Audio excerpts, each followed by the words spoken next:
It is not jealous or conceited or proud. Love is not ill-mannered or selfish or irritable. Love does not keep a record of wrongs. Love is not happy with evil, but is happy with the truth.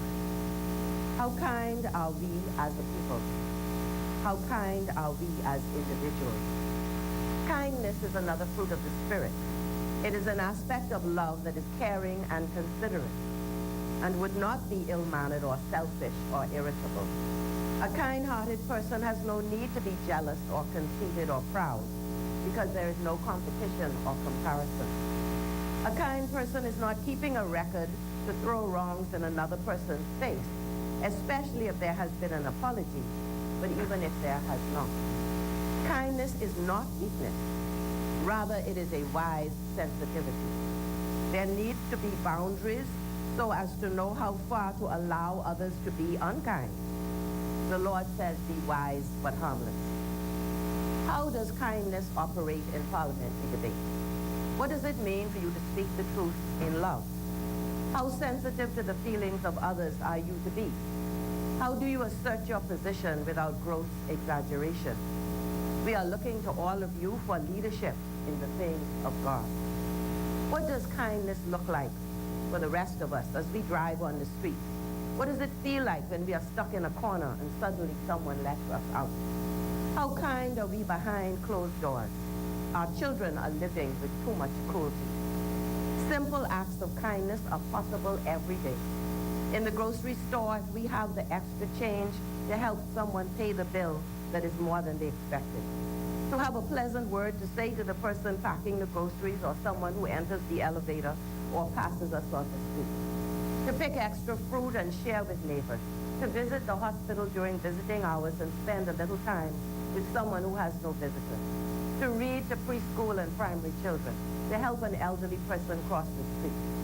Let us all change the temperature of cold shoulders and cool reception by being more warm and friendly wherever we are. Let our kindness not be aimed at tourist dollars or tips, but a genuine concern for others even where there is no reward. May our kindness help to heal the wounded spirits and grieving hearts of our people. Let us pray. Lord, touch our hearts to be kind and caring. May our own homes be places where kindness is taught and experienced on a daily basis. As we pray our family prayer, let us desire, Lord, that your kingdom will truly come on earth as it is in heaven. Our Father, who art in heaven, hallowed be thy name. Thy kingdom come, thy will be done on earth as it is in heaven. Give us this day our daily bread, and we forgive those who trespass against us. Lead us not into temptation, but deliver us from evil. For thine is the kingdom, power, and glory, forever and ever.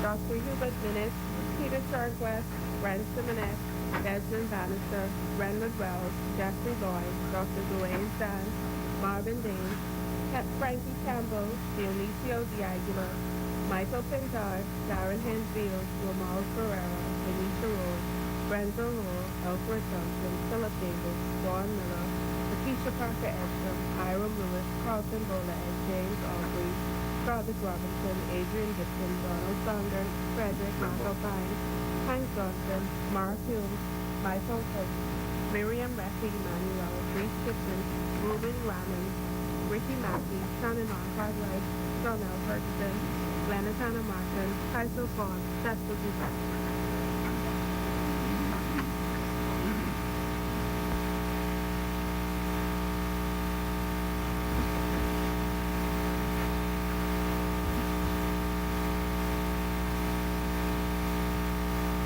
Good morning, honorable members.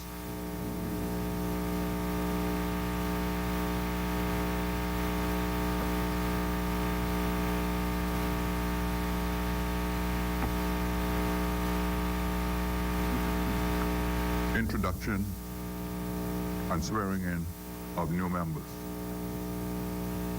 Laying of documents by ministers.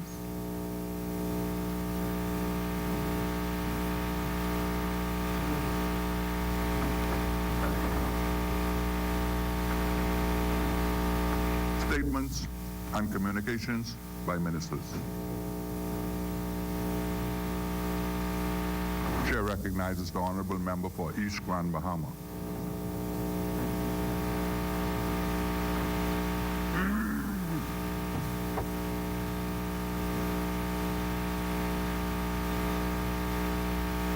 Thank you, Mr. Speaker.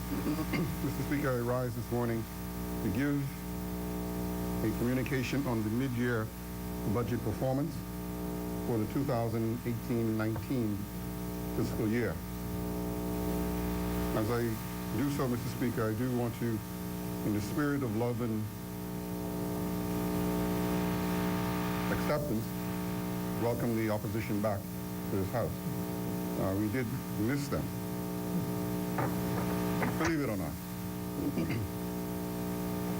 Mr. Speaker, it is my honor to present the 2018-19 mid-year budget statement as mandated by the Fiscal Administration and Audit Act, as well as the Fiscal Responsibility Act 2018. This statement gives a provisional account of fiscal developments during the first half of 2018-19 fiscal year, an update on the progress of the initiatives set out in the 2018-19 budget communication, and the outlook for the remainder of the fiscal year. In May of last year, this government presented a landmark budget that is centered on ending the past practice of artificially under-budgeting and overspending, and instead applying sound fiscal management strategies to the use of the nation's public financial resources. In fact, the past practice of unrealistic and flat-out reckless budgeting had resulted in a buildup of arrears to the tune of $360 million. Settling these old bills once and for all was also an objective of the 2018-19 budget. The transformative 2018-19 budget set the tone for enhanced and more effective accountability, transparency, and responsibility as it adopted the framework for responsible fiscal management set out in the Fiscal Responsibility Act, even before it was enacted last October. This framework, with its legally binding objectives and fiscal targets, established a new standard for fiscal management, performance, and reporting. No longer will government be allowed to mismanage taxpayers' dollars for indefinite periods without having to report to the Bahamian people in writing. Instead, Bahamians, as they should, will be informed regarding the decisions made about their hard-earned dollars, so that they can become and remain aware of what the parliamentary custodians of their affairs are doing with their money. And finally, the People's Budget established a sound and credible plan for addressing the needs of the current fiscal period, and as documented in the inaugural Fiscal Strategy Report that was laid before the House last November, a strategy for securing favorable outcomes in the deficit to GDP and debt to GDP ratios for the next 3 years. Since the budget communication, we have made noteworthy progress in realizing the goals set out for the full fiscal year. Specifically, the Fiscal Responsibility Act has been enacted, and the first ever Fiscal Strategy Report has been published and debated in Parliament. These efforts to improve public financial management have certainly not gone without notice. International agencies are already seeing the value in our commitment and have provided several independent and impartial assessments documenting our actions and the resulting progress. Last week, Moody's Investor Services changed the outlook on our credit rating from negative to stable and affirmed our overall rating at Baa3. That is noteworthy, Mr. Speaker.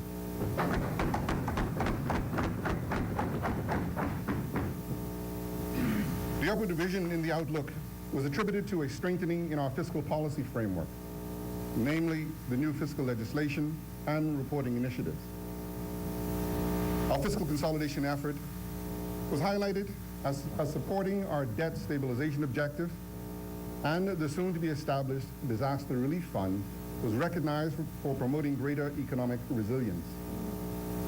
The credit rating agency also noted that though our debt ratio remained in line with our B3A rated peers, such as Russia, Romania, South Africa, and Italy, our relatively high wealth level enhance our economy's capability to absorb sudden shocks.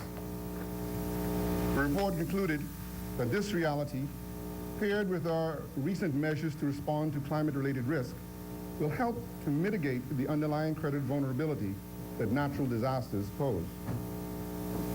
The House will recall that the proposed disaster relief fund will be funded initially with the extinguished claims from the dormant accounts as now provided for in the law.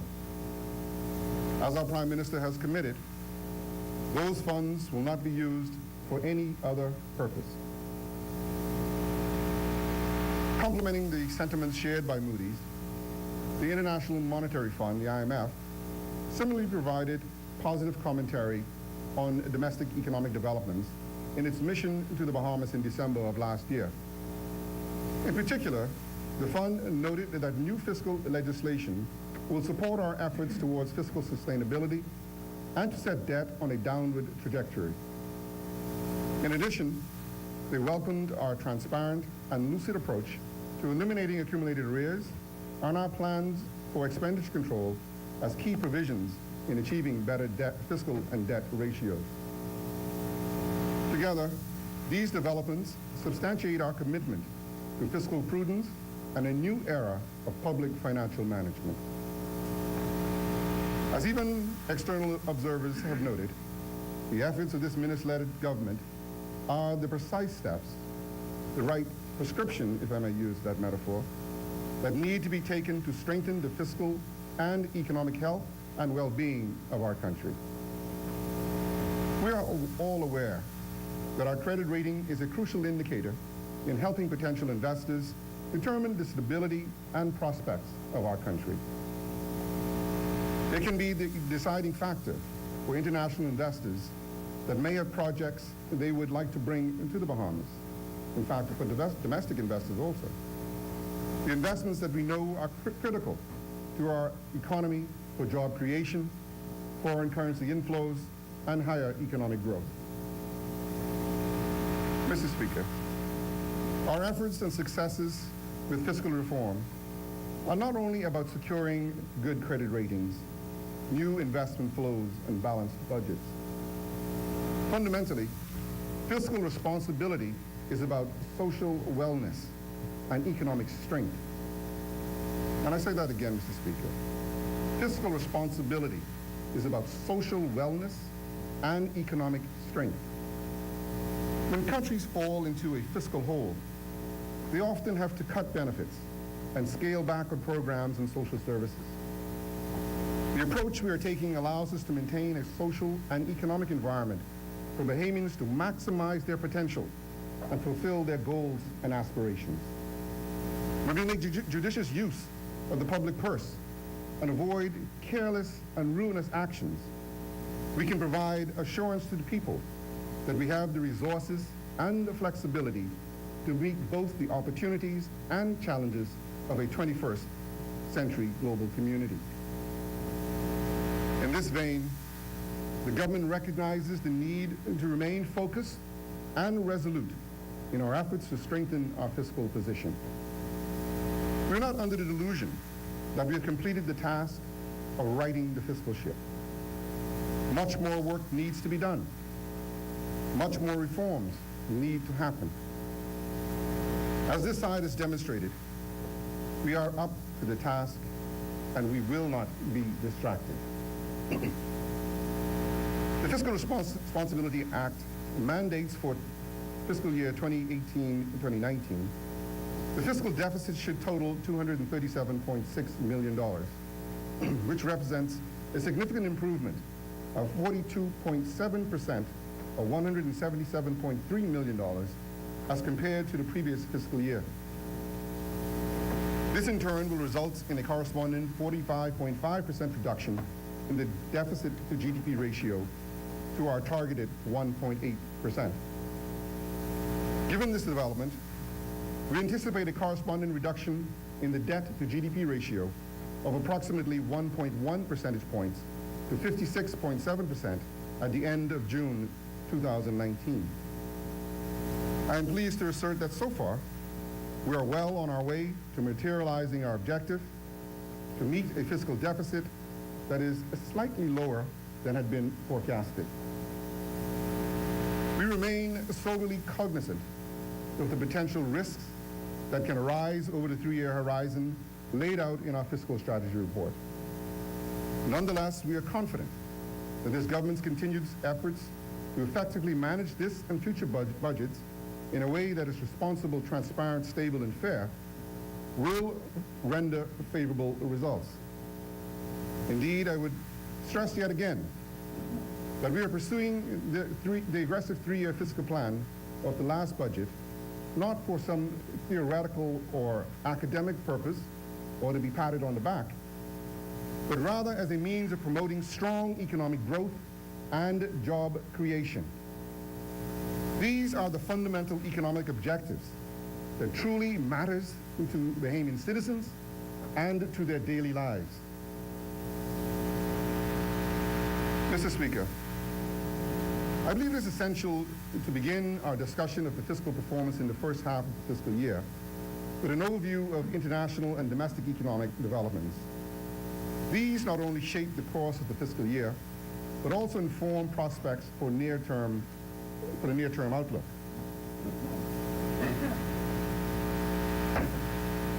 According to the International Monetary Fund, the most recent World Economic Outlook, global growth is estimated to have softened by 10 basis points to 3.7% in 2018 as compared to the previous forecast. This is against the backdrop of weaker performance in some of the advanced economies, particularly in Europe and Asia. Specifically, factors such as the new fuel emission standards in Germany, natural disasters in Japan, along with weakening financial market sentiment, trade policy uncertainty, and concerns regarding China's outlook weigh heavily on activity in the larger economies. These factors have underpinned a further downward revision for global growth forecast to 3.5% in 2019 and 3.6% in 2020. Despite the more challenging global environment, the economic outlook for the United States, our dominant trading partner, remains relatively more buoyant. Indeed, the U.S. economy grew by an estimated 2.9% in 2018, supported by increased private sector activity, sizable fiscal stimulus, and higher consumer spending, particularly in the second quarter of the year. Growth was accompanied by improvements in the unemployment rate by 50 basis points to 3.9%, and consumer inflation eased to 1.9% from 2.1%, owing to a reduction in energy prices. Growth in the U.S. is anticipated to slow modestly to 2.5% in 2019, partly reflecting the winding down of the fiscal stimulus and the continued tightening of monetary policy by the Federal Reserve. As for the other major economies, their economic performance lagged that of the United States in 2018, and near-term prospects remain more modest. Real growth in the euro area averaged 1.8% last year, which is expected to soften to 1.6% in 2019. Following a 1.4% expansion in 2018, the United Kingdom's real growth for 2019 and 2020 is placed around 1.5% each year on the assumption of a smooth resolution and transition to Brexit.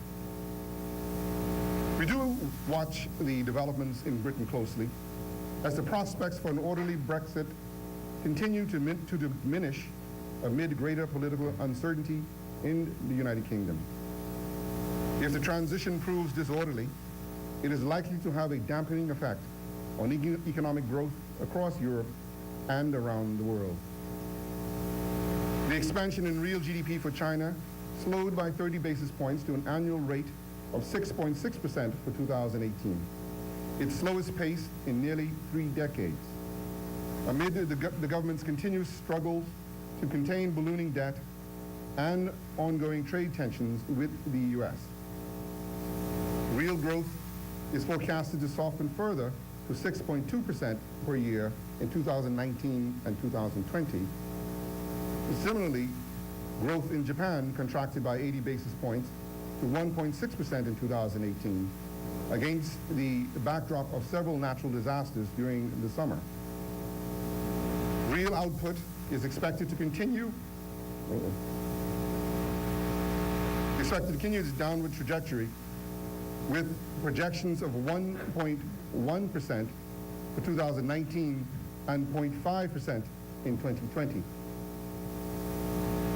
Global oil prices increased by 30.3% to 71.64 in 2018, with the pass-through effect of this rise evident in an uptick in Bahamas Power and Light's fuel surcharge in October and a firming in the price of gasoline and diesel at the pump over the year.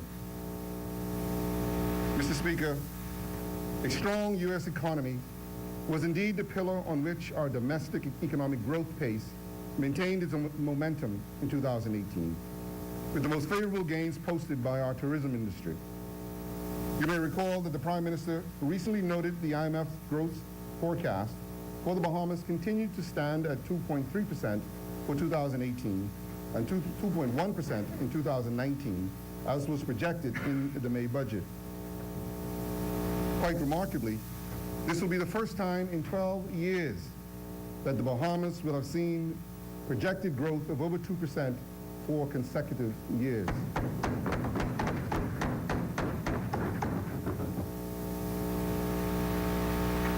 While this performance is encouraging, the government understands that the country will need to post multiple years of strong, sustained growth if we are to provide sufficient employment and economic opportunities to maintain and improve the standards of living for all our people.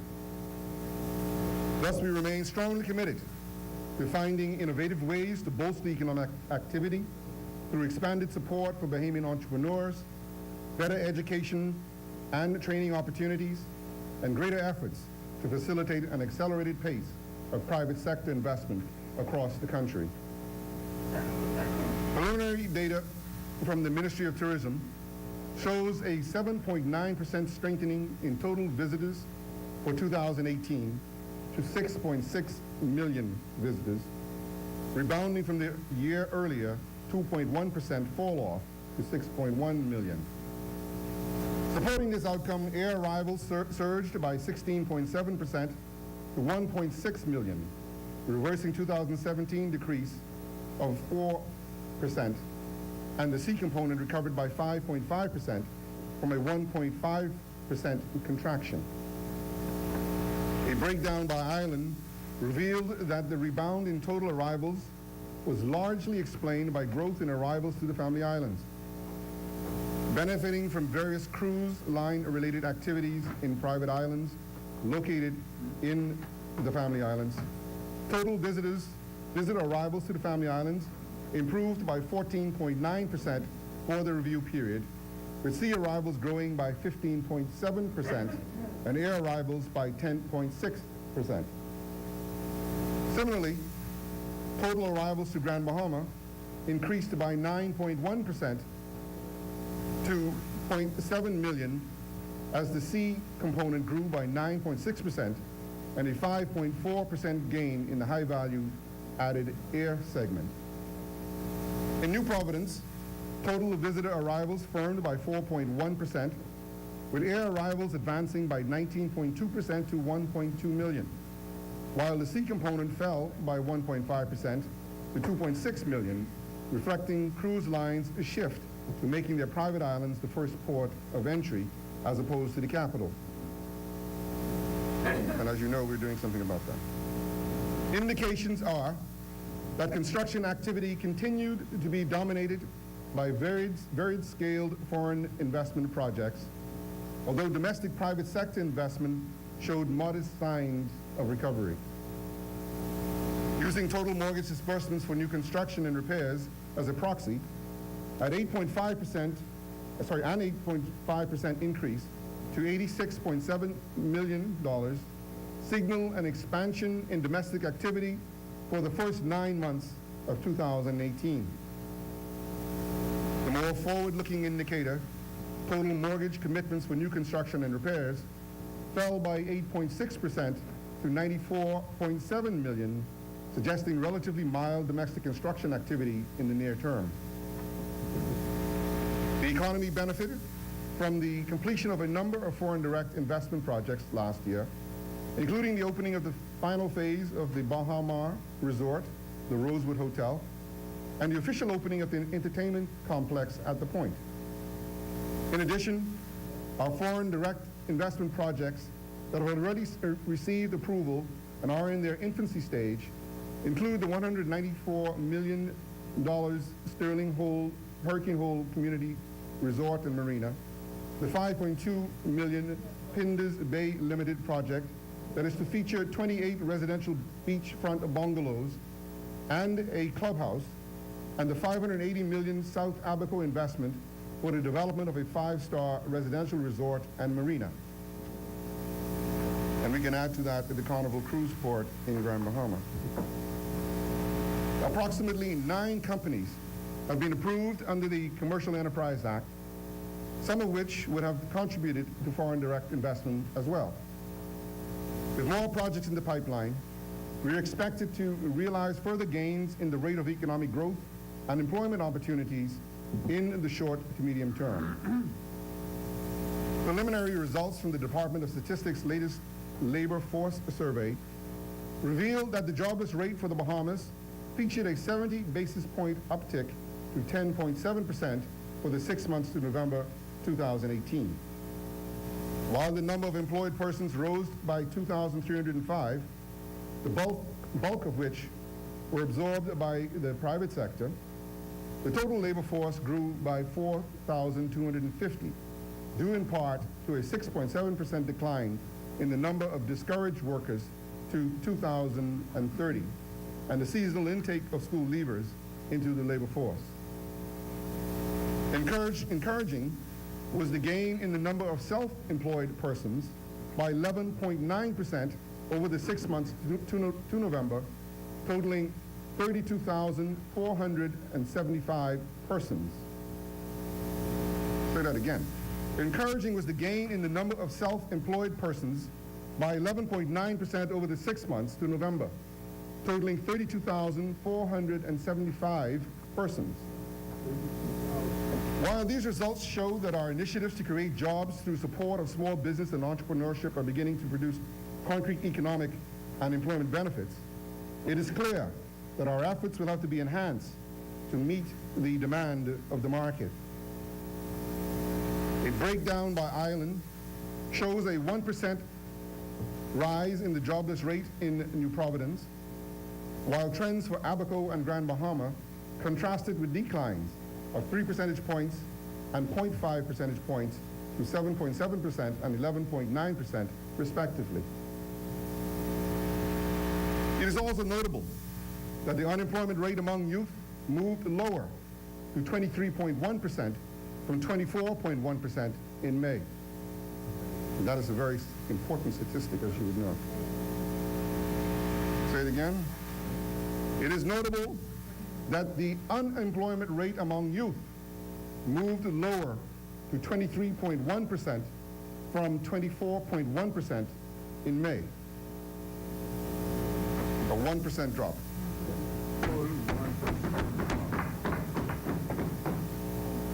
Price development is yet another important economic indicator that we monitor because of the direct impact on the ability of our people to purchase goods and services. The rate of increase in consumer prices rose to 3.8% for the 12 months to September 2018 from 1% in the previous year, reflecting the one-time pass-through effects of the increase in the value-added tax. Mr. Speaker, rolling on the cusp of the seemingly strong performance in 2018, the prospects for a resilient 2019 and 2020 are contingent upon the execution of our plans to bolster productivity and investment. In the near term, It is anticipated that tourism sector output will provide an impetus to growth, benefiting from the seasonal increase in airlift and the completion of varied-scale foreign direct investment projects. Employment prospects are also poised to improve, driven by private sector investment initiatives, while inflationary pressures are expected to remain contained amid lower global oil prices.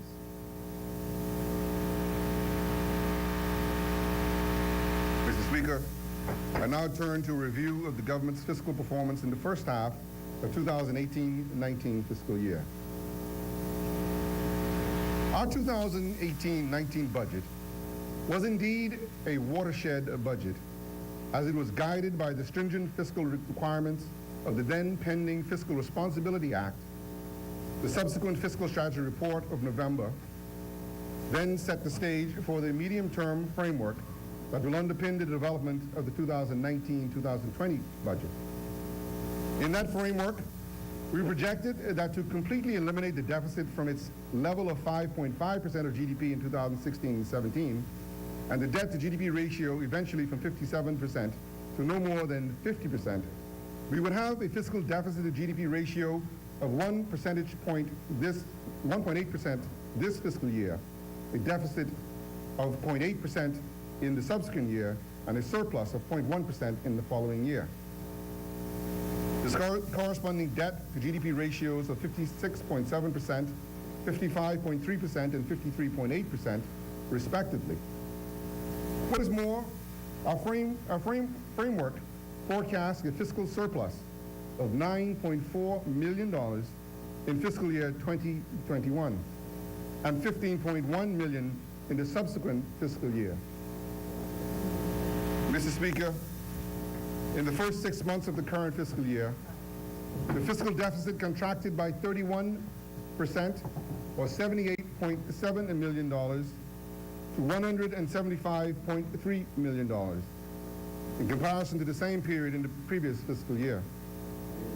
And I repeat, we saw a near $80 million reduction year on year in the deficit at the midpoint of the year. That deserves. You're working hard. The outturn for revenue showed a $129.5 million, or 14.7% increase in total receipts to $1,010.3 million, representing 38.1% of the budgeted amount. We know that historically, revenue collections are typically higher in the second half of the fiscal year, when several annual payments, such as real property tax, business licenses, and bank and trust company licenses, are collected. Nevertheless, with the timing of the VAT payments at the old versus the new rate during the year, as well as the concessions granted to hotels and construction in respect of previously booked reservations and contracts, we now expect total VAT collections in 2018-19 to be somewhat under the budgeted forecast. Another important development that will impact the revenue outcome is the new agreement between the government and the Bahamas Gaming House Operators Association. At the time of the 2018-19 budget communication, a sliding scale gaming tax was announced. Effective July 1, 2018, a 6-tier scale of tax rates was to apply, ranging from 20% to 50%, depending on the magnitude of each house's revenue. The then proposed reform also included a 5% stamp tax on deposits and any non-online games or digital sales. After extensive discussions, the government and the gaming house operators have agreed to a new scale which, effective January 1, 2019, will tax gaming houses with net taxable revenue from 0 to 24 million at a rate of 15%, and those with net taxable revenue over 24 million at a rate of 17.5%. In the new agreement, instead of a stamp tax on deposits, a 5% tax on winnings between 0 and 1,000 will be applied. And on winnings over 1,000, a a rate of 7.5% will be applied. As well, all back taxes will be collected before the end of this fiscal year at the previous 11% rate. With this new agreement, projected revenue to be collected from the gaming houses will be somewhat below the amounts that had been included in the 2018-19 budget, in the sum of approximately $18 million. In the budget, we had also projected some $80 million in incremental revenue to be secured by the Revenue Enhancement Unit. As the unit will now be fully established in the second half of the fiscal year, later than anticipated, we are projecting a dip in the incremental revenue this fiscal year. All told, we now estimate that revenues will fall short of the budget projections by some 7%, but still come in some $400 million higher than last fiscal year.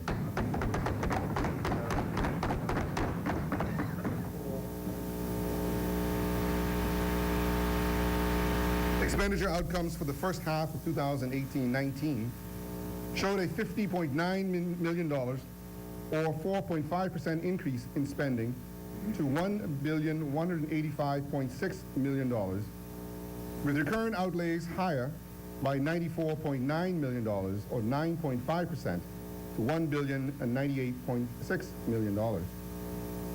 Yet total expenditure and recurrent expenditure were both below the budgeted halfway mark at 41% and 42.4% respectively. So we're still, although expenditure has increased, we're still below our budget.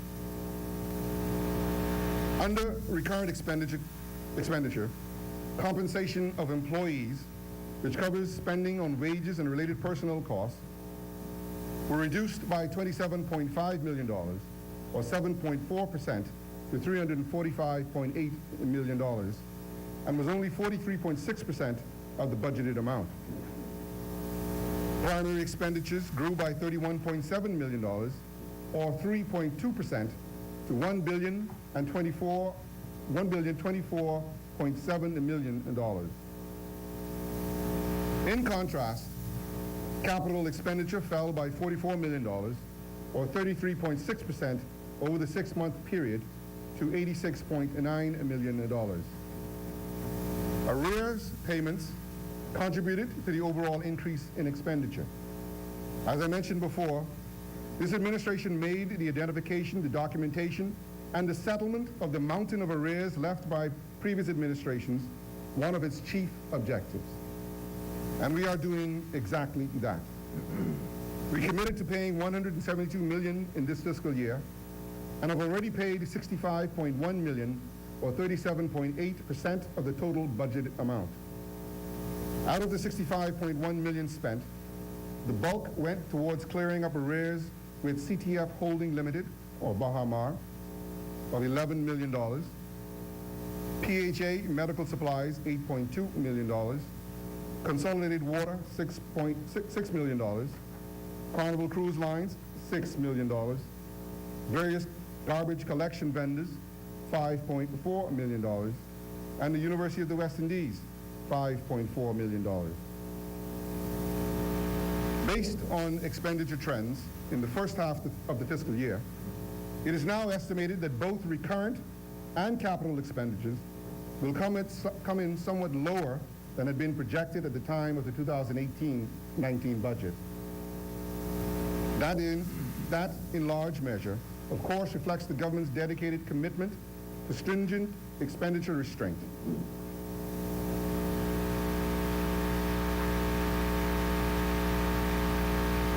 Or attempted. Accordingly, revenue expenditure is now projected at a level some 5% below the budget forecast. Capital expenditure was particularly subdued in the first half of the fiscal year, but with our commitment to significantly invest in new and modern public infrastructure, we expect the pace of spending in this area to pick up appreciably in the second half of the year. The estimated outturn for capital expenditure is nonetheless now expected to come in below the amount budgeted for the entire year. With the fiscal outturn in the first half and the projected developments in the second half, we now foresee a fiscal deficit in 2018-19 slightly under the budgeted forecast by some $5 to $10 million.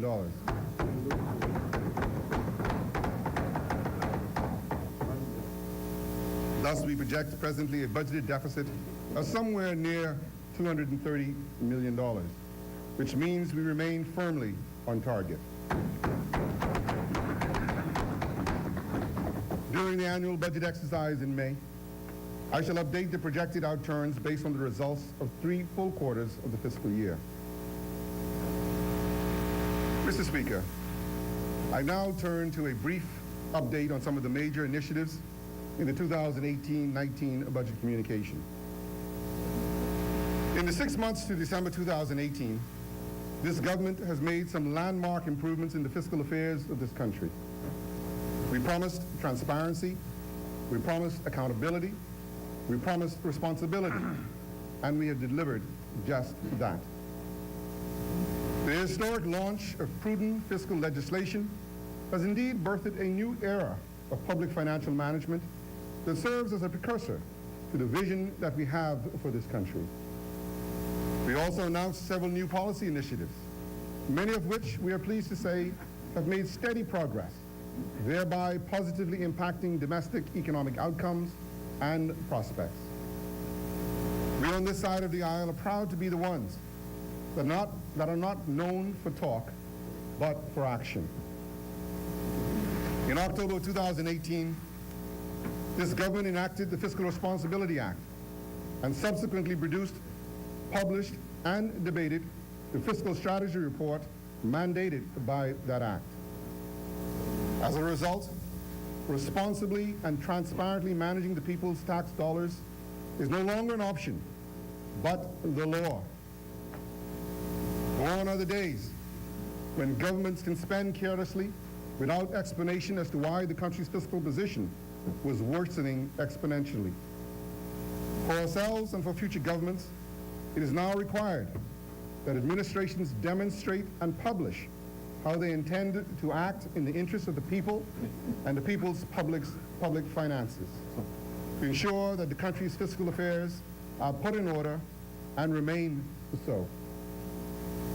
Governments will also now be held accountable by private sector Fiscal Responsibility Council, whose role is to assess compliance with the law and report on their findings to the public without any interference by the government. Should the government not meet the stated objectives of the Fiscal Responsibility Act in any given fiscal year, an adjustment plan will have to be produced and presented to both Parliament and the public. This report will have to state why the government did not achieve its targets, how it intends to get back on course, and give a timeline of how soon it will return to that course. This embraces the essence of accountability, responsibility, and transparency, and is unparalleled in the history of the Bahamas. To achieve the goals we set forth, we have had to take a hard look at the processes currently in place and make adjustments where we deemed appropriate. This ongoing process entails a review of all government programs and services to see where we can cut spending, enhance value for money, improve services to make them more efficient and effective, and identify savings and reallocations to accommodate higher priority policy objectives. To this end, we have already implemented regular budget meetings between the Ministry of Finance and government agencies. We will be mandating the creation of monthly spending plans by agencies so as to foster proper financial planning and, most importantly, cash management, and minimize the accumulation of further arrears. Mr. Speaker, in the area of enhancing the ease of doing business in this country, we have reformed the business license tax regime with regard to fees, processing platforms, and time and structure. Specifically, in addition, the process of starting up a new low-risk business will be made simpler through the allocation of a 90-day provisional license. Once businesses are approved for a provisional license, they will be allowed to be up and running while they collect the remaining documents that are required for a full business license. Though this has not been rolled out as yet, we anticipate the launch very soon. Additionally, approvals for business license renewals have been given in a matter of hours recently. Get that, from a government entity. License renewals have been given in a matter of hours recently, as opposed to weeks and months in the past.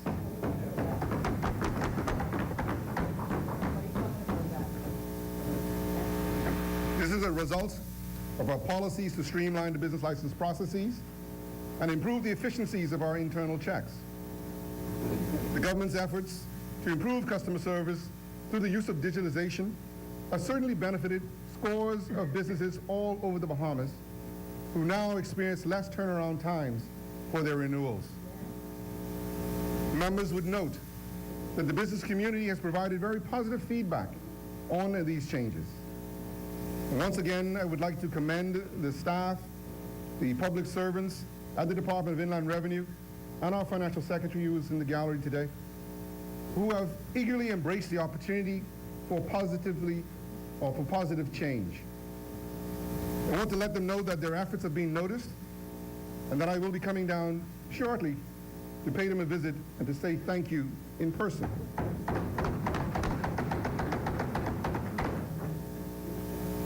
As for the new business licenses, the government has launched a consolidated application form on the Department of Inland Revenue's website. Now, instead of having to go to multiple agencies to get different approvals, businesses can complete one comprehensive application in one place at one time. Moreover, the fee for starting a new business has been waived, and companies with a turnover of less than $100,000 will be exempt from business license fees.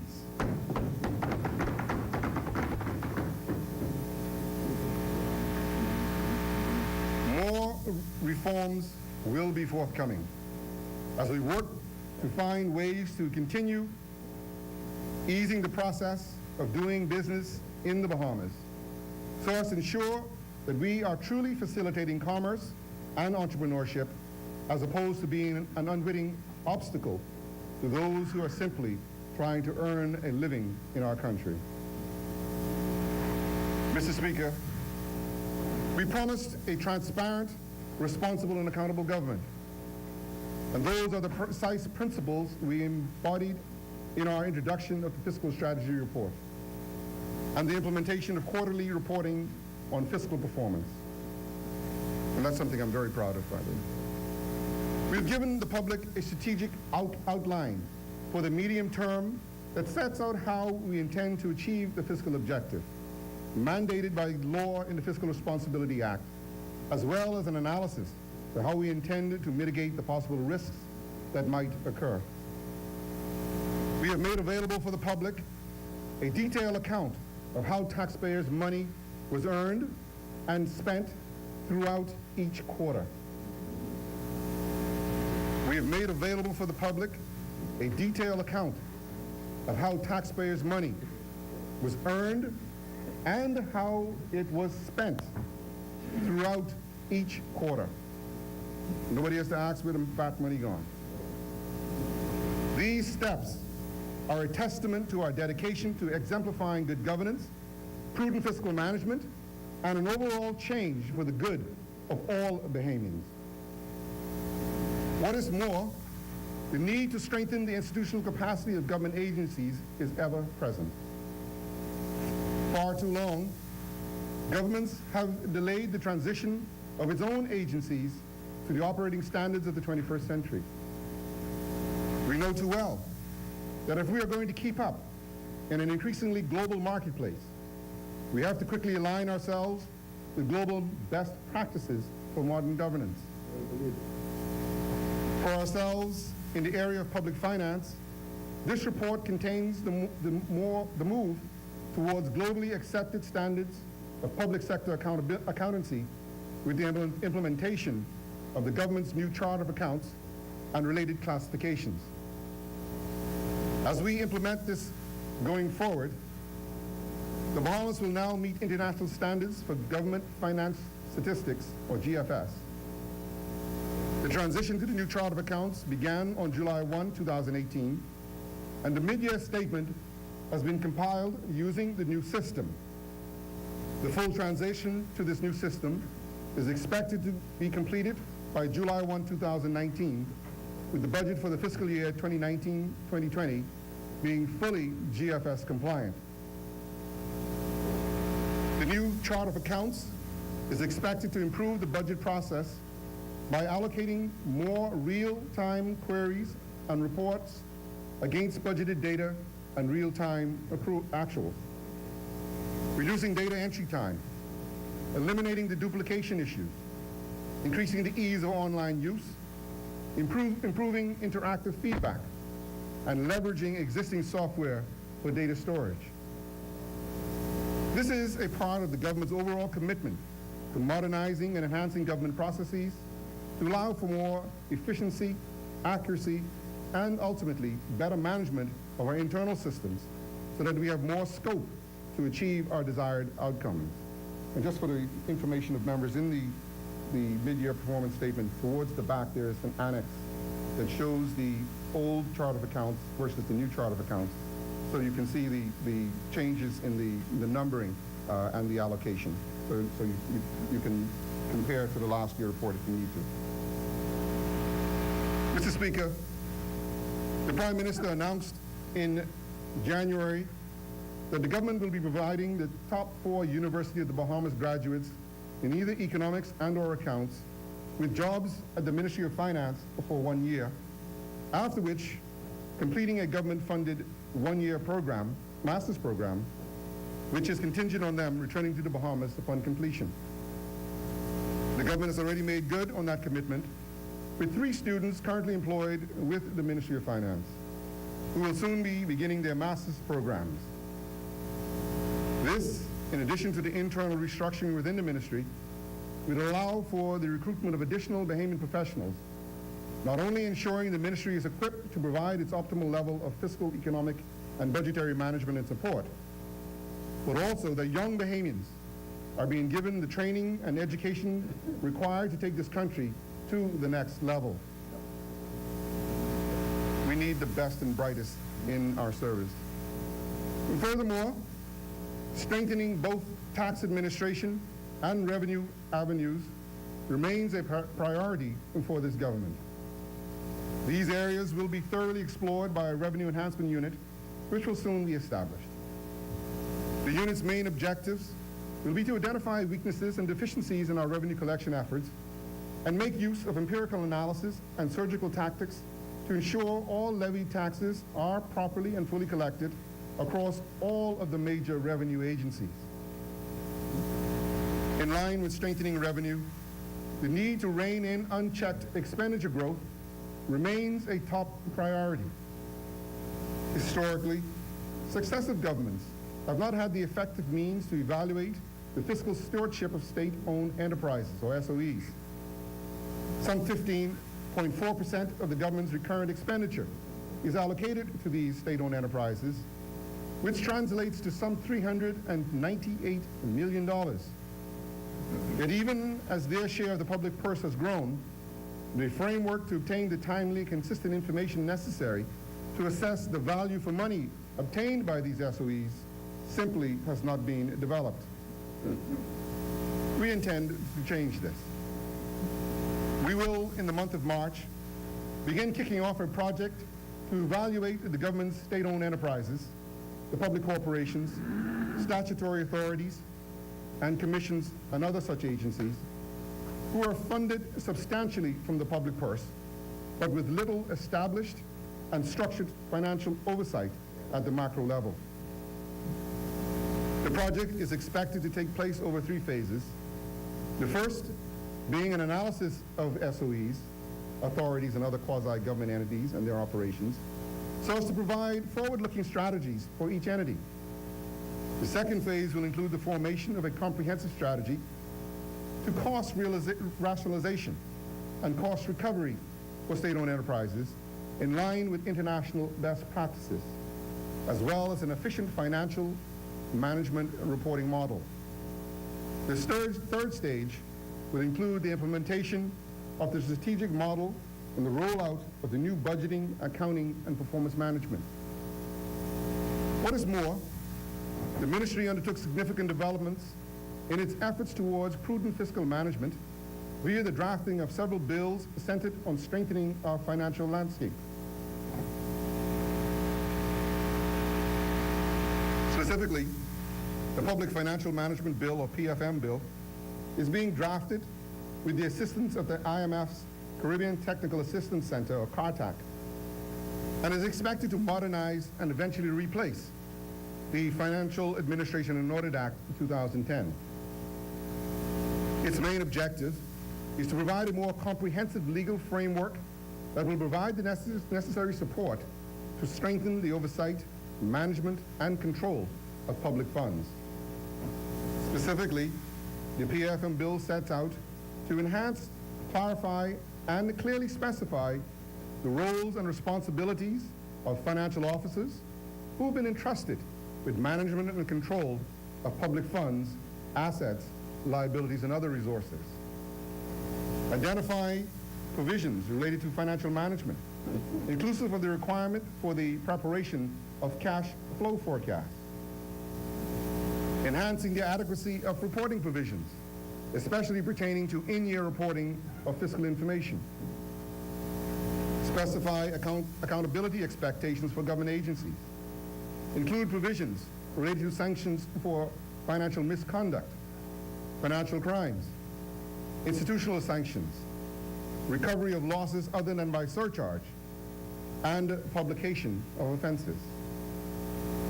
Consider improved oversight provisions for government agencies. Expanded provisions related to annual budget information disclosure requirements. While in its nascent stage, the drafting of the PFM bill is being informed by internal and external stakeholders, and it is our intent to eventually broaden this input by way of public consultation. It is essential that we are as inclusive as possible in this legislation so as to garner the desired outcomes. In addition, we will continue to develop the draft public debt management bill, which seeks to consolidate and amend existing laws relating to public debt management in the Bahamas and provide a governance framework for the prudent management of government debt activities guided by defined objectives. This work will also include the establishment of a public debt management office within the Ministry of Finance and a public debt management unit whose central objective will be to ensure public policy coordination in the preparation of an annual debt management strategy. This development will eradicate the past practices of inefficiently managing the country's debt portfolio and will instead create a framework for actively managing the country's debt with the aim of achieving the overarching goal of the Fiscal Responsibility Act of reducing the debt to GDP ratio to a more sustainable level. And lastly, in December 2018, the government introduced several amendments to the dormant account regime with the Bank and Trust Companies Regulation Amendment Act 2018 and the Central Bank of the Bahamas Amendment Act 2018. These amendments not only modernize the current regime to align with international best practices, but also codified existing administrative practices by the Central Bank of the Bahamas. Mr. Speaker, when we look at the latest unemployment figures, which I presented earlier, we see that there is clearly a lag between the growth of the labor force and the growth of new jobs.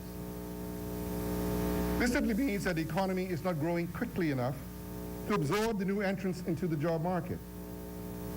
The transformative socio-economic growth agenda of this administration is vitally critical to driving a turnaround in key indicators such as the unemployment rate. In realizing that, we have committed our efforts to providing an impetus to private sector growth via the support of small and medium-sized enterprises, or SMEs, as they account for the bulk of new job opportunities. Many are the business ideas in the minds of thousands of young Bahamians.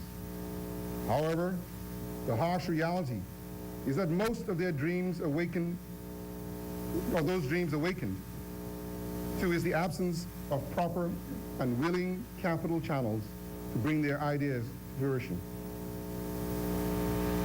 If no business ideas are being realized, then no new businesses are starting up, thereby meaning no new jobs, no new products or services, and essentially no new economic activity. That is why putting capital into the hands of scores of young Bahamians is a key area in our growth strategy.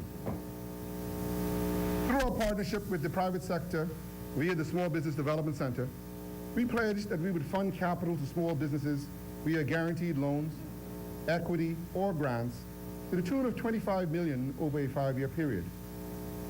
However, we've exceeded our first-year objective by leveraging the government's $5.5 million allocation to provide nearly $9 million in funding for small businesses. This is made possible as 3 of our commercial banks have committed to join the Bahamas Entrepreneurial Venture Fund and the Bahamas Development Bank as funding partners. We expect more local banks to join in, and we certainly invite them to join the program. Successful applicants referred from the Small Business Development Center will be eligible for one or more of the following: loans of up to $250,000 from the participating commercial banks or the Bahamas Development Bank, with the government backing up to 75%. Equity financing, generally between $20,000 to $50,000 from the Bahamas Entrepreneurial Venture Fund, though in exceptional cases, this can go up to as much as $200,000. No, it's 200 actually. Yeah. Grants for up to $20,000 to young Bahamians under 40 to support the startup of their businesses. These grants will be focused on persons from disadvantaged backgrounds, with a specific allotment set aside for Grand Bahama and the Family Islands. Thus far, the SBDC has over 2,400 entrepreneurs registered, with over 500 of these registrants having already met with an advisor. The first 7 companies that were ready for funding were identified in December, and we anticipate news of the first disbursements shortly. Mr. Speaker, I want to remind the House and the public that by design, the SBDC does its day-to-day work and its evaluation of candidates far removed from the discretion and control of politicians. No one has to come to me, or to the Prime Minister, or to any minister or member of Parliament to get sorted out, as they say.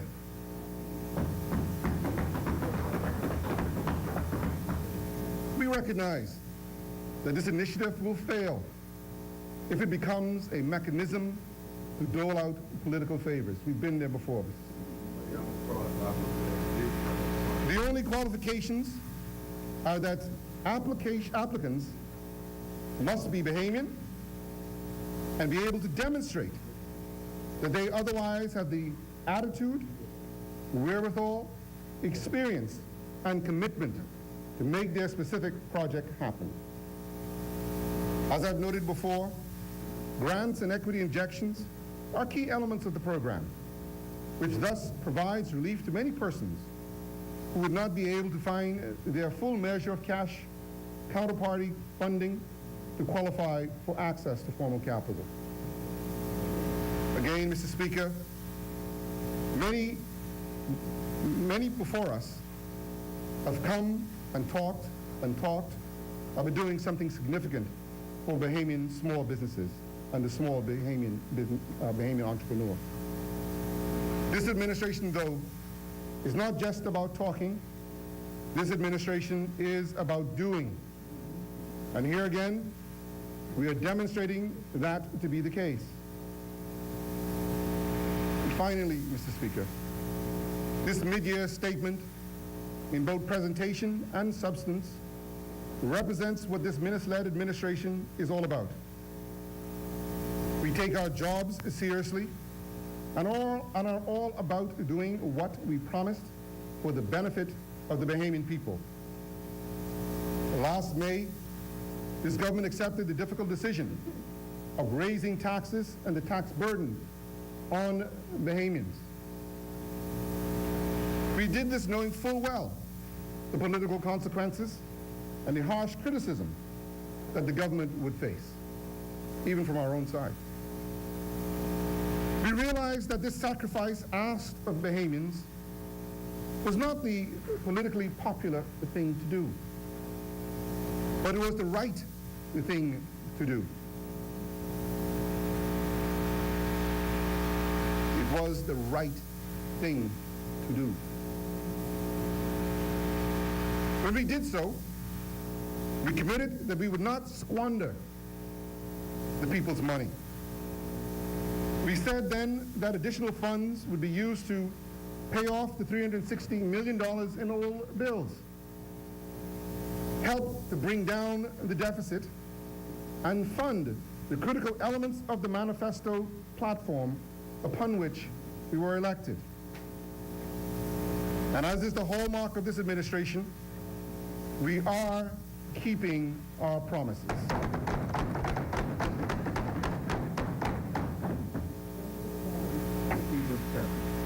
Throughout the first 6 months of the new fiscal year, we have used the increased revenues from the new tax measures to pay off $65 million in old bills. Say it again. Throughout the first 6 months of the new fiscal year, we have used the increased revenues from the new tax measures to pay off $65 million in old bills, while bringing down the year-on-year deficit by $78.7 million.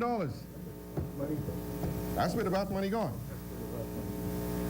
We have implemented our manifesto promises to establish the comprehensive over-the-hill development partnership, to expand support for tertiary education with the new BTVI scholarship program, and gave $9 million in support to entrepreneurs through the Small Business Development Center. We've provided more equipment and technology to the police force to aid in the fight against crime. We've rolled out an ambitious plan to improve the healthcare facilities across the country. We are rapidly improving the rehabilitation and upkeep of roads across the island. Our roadsides in Burgess are now cleaner and better maintained, and we're investing in Family Island infrastructure development in any number of critical projects. Most excitingly, Mr. Speaker, we're just getting started. It is the better now, Mr. Speaker, and better is yet to come.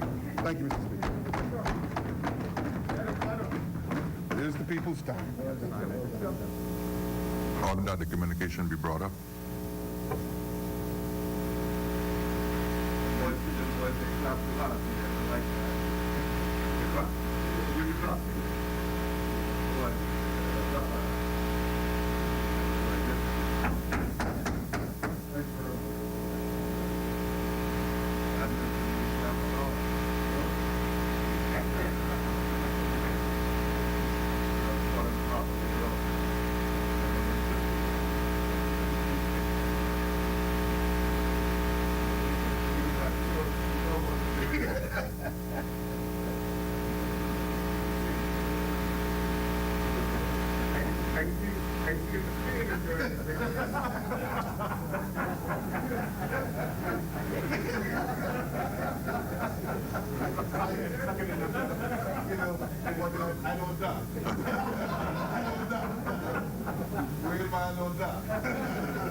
Order that the communication do lie on the table.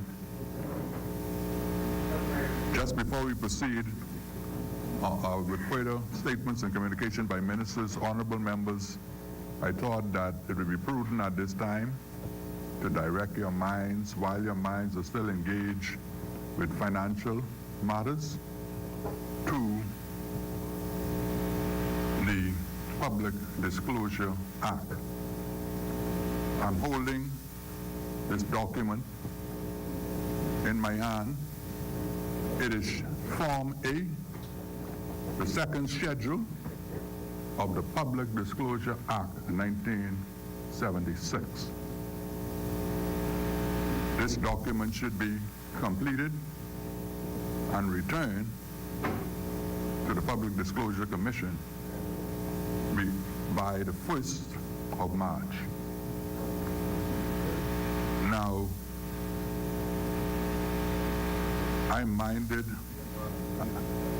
reminded of the statement that comes over the broadcast when you're traveling, that if you begin to have difficulty breathing, oxygen masks will be lowered, and you are advised to put that oxygen mask on and breathe normally. If you have any intention to assist anyone, put your mask on first. And so I've put my mask on and made my declaration before giving you notice. Now, we are also at another critical stage at this time. As a former meteorologist, when hurricanes approach, you have an alert. Then you have a hurricane watch, and then a hurricane warning. We are at the warning stage now. So you have approximately 48 hours to complete the declaration.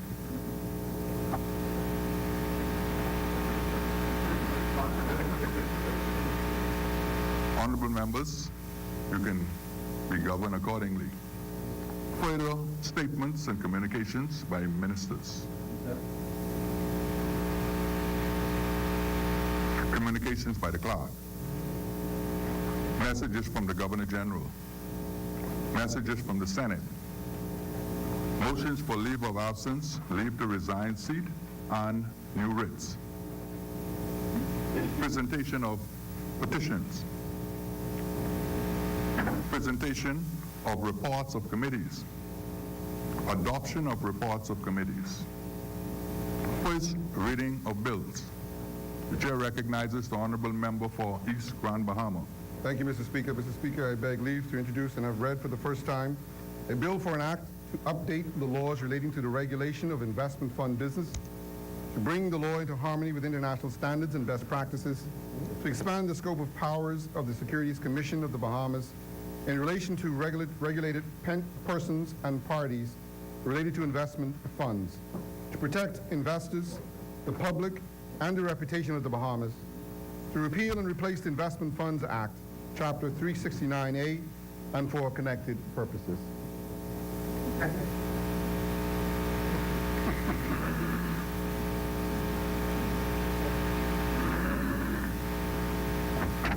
I'm trying. Order that the bill be brought up.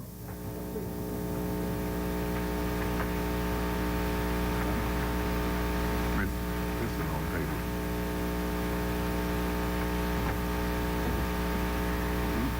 Honorable members, it has been moved and seconded that the following bill be read for first time.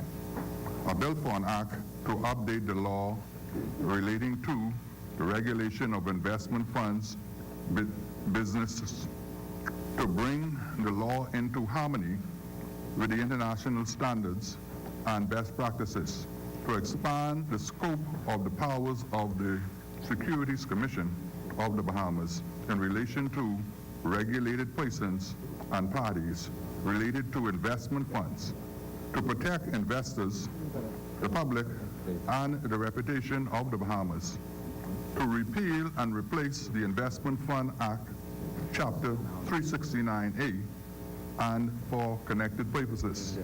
As many as are in favor will remain seated. Those who oppose will stand. Order that the bill be read for the first time. A bill for an act to update the law relating to the regulation of investment fund businesses, to bring the law into harmony with international standards and best practices, to expand the scope of the powers of the Securities Commission of the Bahamas in relation to regulated persons and parties related to investment funds, to protect investors, the public, and the reputation of the Bahamas, to repeal and replace the Investment Funds Act, Chapter 369A, and for connected purposes. For the first reading of bills. Second reading and committal of bills. Committee of the whole House. Third reading and passing of bills. Consideration of Senate amendments. Resolutions. The chair recognizes the honorable member for Yamacraw. Mr. Speaker, I beg leave to move the following resolution in the following terms. Whereas subsection 1 of subsection 77 of the Anti-Terrorism Act 2018, number 227 of 2018, the Act provides that the Attorney General may, subject to the affirmative resolution of both houses, make resolution to give effect to the Act.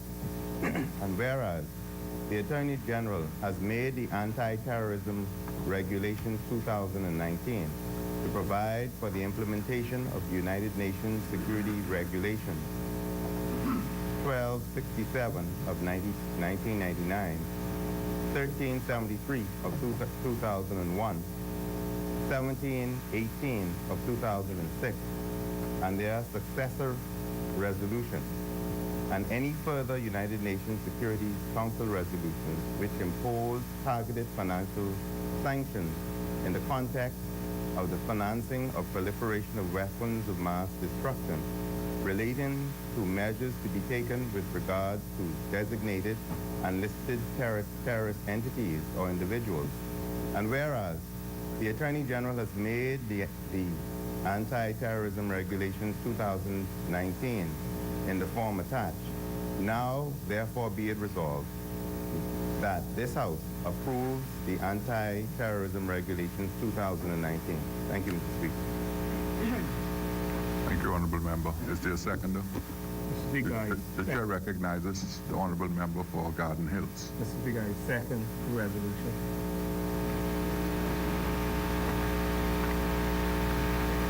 Honorable members, it has been moved and seconded that resolution on the agenda, number 23, notice given on the 20th of February 2019, whereas subsection 1 of section 77 of the Anti-Terrorism Act 2018, number 27 of 2018, the Act, provides that the Attorney General may, subject to the affirmative resolution, make regulations to give effect to the Act. Now, therefore, be it resolved that this House approves the Anti-Terrorism Regulations 2019. As many?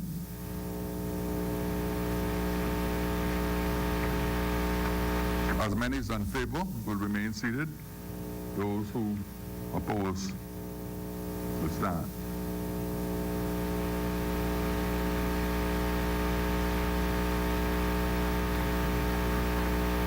There being no debate, the resolution is agreed.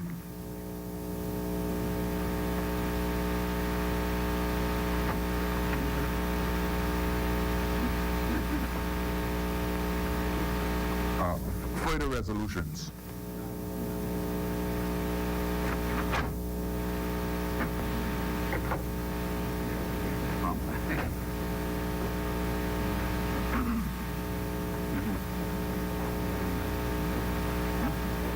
Members' statements. The chair recognizes the honorable member for Central Grand Bahama. I stand on behalf of the good people of Central Grand Bahama. Just three quick announcements.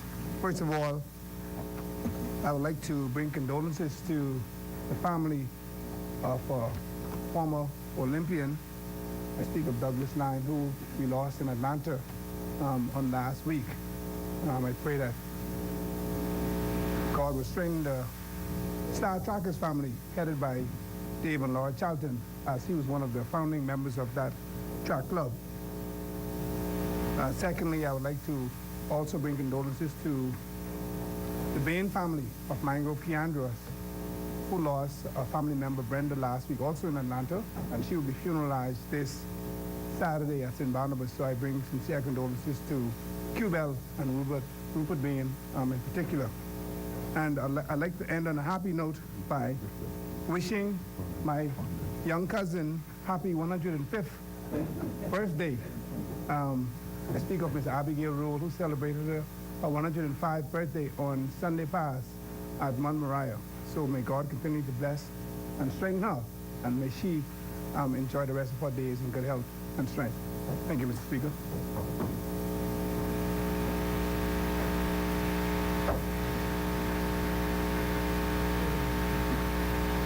Further member statements. The chair recognizes the honorable member for East Grand Bahama. Thank you, Mr. Speaker. Mr. Speaker, I just wanted to rise and give recognition to Ms. Ava Rodlin and Shivago Lang, the WTO negotiators, who graciously held a town meeting in Grand Bahama last week to appraise members of the community on the benefits of the WTO and the process. Mr. Speaker, they did a fantastic job, and I'm sure that I speak for the community in saying how grateful we were for the information that was provided. I think a lot of people were enlightened. A lot of the myths have been dispelled, and I certainly would encourage members of the House to take advantage of these valuable resources. They are two dynamic young people who have a very clear grasp of the issues involving WTO, how it affects the Bahamas, the implications for the Bahamas, and invite them to do similar town meetings in their constituencies, because I think it will help to really get us to a point where we talk about the issues, the real issues, rather than all the hype and hysteria that we hear from some quarters. And secondly, Mr. Speaker, I'd like to give congratulations to the Bahamas national basketball team. And I hope I'm not stealing the thunder of the Minister of Sports, but the Bahamas national basketball team, which is being coached by my friend, Norris Bain, from Grand Bahama. Absolutely. We might not agree on some things, but we agree on his skills as a basketball coach and motivator. And he and the team has done a fantastic job in Belize, winning their Pan Am qualifier.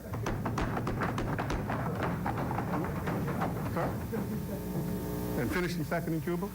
Yeah? Second to Cuba, sorry. Finishing second to Cuba.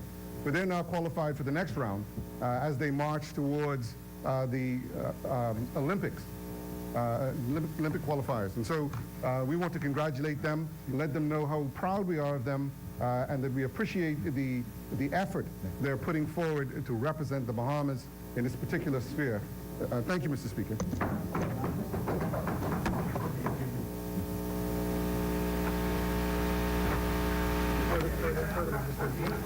A further member statement. The chair recognizes the honorable member for Long Island. Mr. Speaker, I'll yield to the leader of the opposition. Go ahead. Mr. Speaker, thank you. No. Mr. Speaker, I want to congratulate the students of Long Island, particularly the basketball players who participated, all of them who participated in the recent North Long Island High Basketball Jamboree. I want to particularly congratulate the NGM Major High School that won 3 championships. I was very pleased to hear that, and I lived up to the promise that I made, a pledge I made the other day, and I boasted that Long Island would retain all of the trophies. Mr. Speaker, I also want to congratulate the Southern Rams, the Southern Rams, Mr. Speaker, who were a combined team of primary school students, Mangrove Bush Primary and Lower Deadman's Key Primary, and they too won the championship. So to any of my colleagues wishing to send teams into Long Island, you can come next year for your things. You can come next year. Mr. Speaker, I also want to speak to something I mentioned last week, which is potholes and Water and Sewage Corporation. Mr. Speaker, and this will be circulated on social media and elsewhere, we have a hotline that persons can call us and report if any employee or anyone left an open pothole or trench. Same thing with contractors.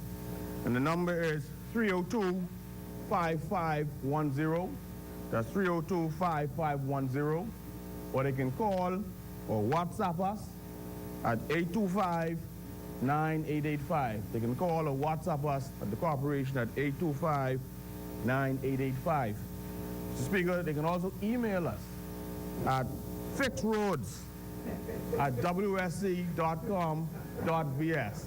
That is fixroads@wsc.com.bs. And lastly, Mr. Speaker, as we pull out all the stops and we have a mobile app. They can report any trench or pothole using our mobile app. That's www.wscmobile.me. www.wscmobile.me. I encourage you all those persons who see many works happening and there's anything left not completed, feel free to contact us via the cell phone, the landline, the app, or email. fixroads@wsc.com.bs. Thank you, Mr. Speaker. Thank you, Honorable Member. Further member statements? The Chair recognizes the Honorable Member for Cat Island, Rumkey, and San Salvador. Thank you, Mr. Speaker. Mr. Speaker, I rise to extend condolences to the family, wife in particular, Reverend Pauline Rose, of one of our finest warriors, who, in fact, survived combat as the Commodore and as the captain of the ship, the Flamingo, that was sunk many years ago. I think it was May 10th, 1958, where we lost some lives, 4 lives of some of our then best officers. And that is Commodore Amos Rose from Oklahoma. And he passed yesterday. Monday morning. I want to extend my condolences to his family. Mr. Speaker, I trust too that in a not too distant future that the Defense Force and government would pay the appropriate tribute by recognizing the bravery exhibited by this soldier of the Bahamas during the stressful period. His conduct as the captain of the Flamingo vessel has been heralded and spoken of, but whether or not we truly commended him in the right way is still questionable in my mind. So I just wish to bring to and mark his passing, to say that we, particularly on this side, hail and applaud his life and contribution to our country in securing our borders during his service as a member of the Royal Bahamas Defense. Thank you, Honorable Member.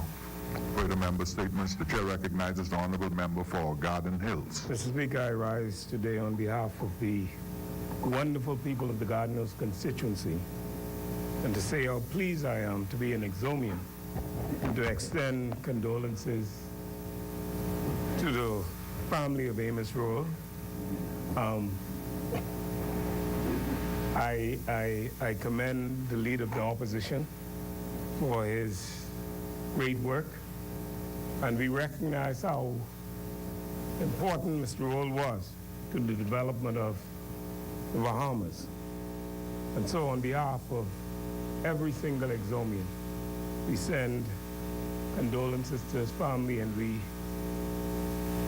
remain and reaffirm our commitment to support him in whichever way we can.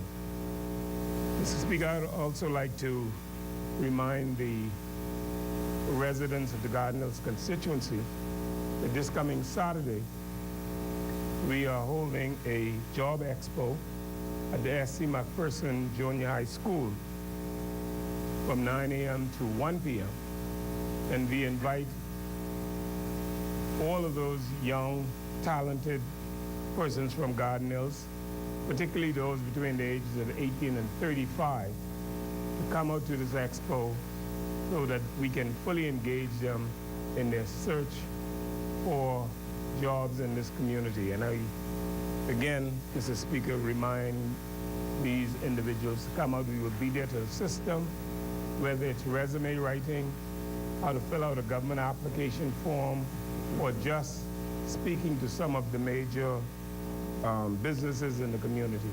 We look forward to their attendance this Saturday. Thank you. Thank you, Mr. Speaker. Thank you, Honorable Member. For the member statement, the chair recognizes the Honorable Member for Centerville. Thank you very much, Mr. Speaker. Centerville today just wanted to offer some congratulations to some of our members. And I just wanted to thank, firstly, and congratulations to St. Anne's, because when I was here last, I had asked for the guidelines for the commercial entities substance reporting bill, and we would have received those.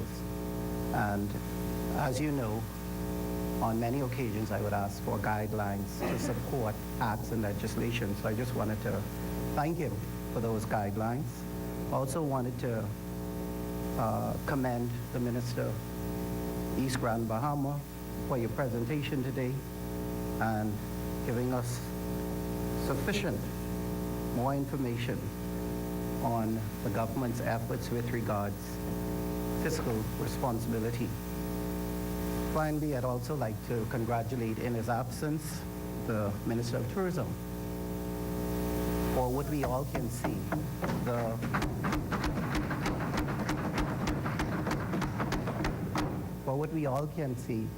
some very good works taking place over there. And also, I'll be remiss if I forget, and finally, I'd like to thank you, Mr. Speaker, for the CD that you would have provided that says Laws of Life and Power. And I look forward to listening to it. Thank you very much. Thank you, Honorable Member. The chair recognizes the Honorable Member for Angliston. Thank you, Speaker. Speaker, I want to take the opportunity to extend a happy birthday to the indomitable Effie Walks. I had the opportunity to represent her when that part of Yellow Elder came into the great constituency of Angliston. I think she's now represented by the member for Mount Moriah, and I trust that he appreciates, I believe he does, the treasure that we have in this wonderful woman. Effie Walks is an indomitable, intelligent, fearless warrior, and she is an example of the early women involved in the political struggle in this country. In fact, she was instrumental in the discussion and the planning for Black Tuesday. She was the only woman in the council, in the room at the time, and it is reputed that it was she who said, we have to do something radical. And of course, Black Tuesday is now emblazoned in our history as a very important moment or event that ultimately led to 1967 majority rule, and it was a significant part of what is known as the Quiet Revolution. And it is a reminder to us, Mr. Speaker, because we do recall that on that occasion, the mace, the symbol of authority of the people, was thrown out of the window into the square where throngs of Bahamians had gathered in protest. And so we're reminded that sometimes actions taken in the Parliament may not gel well immediately in the minds of some people, but in the course of history, in hindsight, we begin to appreciate the importance of actions taken. Just in case anyone is pondering on our absence over the last 2 weeks, Speaker. So I want to extend a happy birthday to Effie Walks. She is an incredible woman. I believe she will have her place in history that will be unassailed. And I just want to end by extending congratulations to Dame Janet Bostwick, who is coming through that journey of audacious women, beginning with the likes of an Effie Walks, or even before an Effie Walks, for her recent honoring and arising to the knighthood, or whatever you call it for women, damehood. As we all know, Dame Janet Bostwick was the first woman to be elected. Preceding her would have been women who ran and were not successful. Dame Doris Johnson ran and was not successful, became president of the Senate and a minister of the government. But Dame Janet Bostwick was the first to go to the people and to be elected. And I think she served for 4 consecutive terms. She's the longest serving woman to have ever served in this country. And Engliston is on the trail. But it's the like of a Dame Janet Bostwick that really displayed the possible for all women. All of us, I believe, in this Parliament. But we give credence to those who came even before her, the likes of Effie Walks. So I congratulate Dame Janet Bostwick for her national recognition, and I trust that she will continue to contribute as she does. She comes to the caucus of women through the Ministry of Social Services and Community Development. So I trust she will continue to work and inspire a new generation of women as they come up. And again, Mr. Speaker, I say happy birthday to Effie Walks. Thank you, Speaker. Thank you, Honorable Member. Honorable members, just before we proceed, the member for Centerville had indicated that I had provided us a DVD entitled The Laws of Life and Power. Any other member who wishes to receive a copy of it can please indicate to the clerk, and I will make copies available to them. Chair recognizes the honorable member for Yamakro.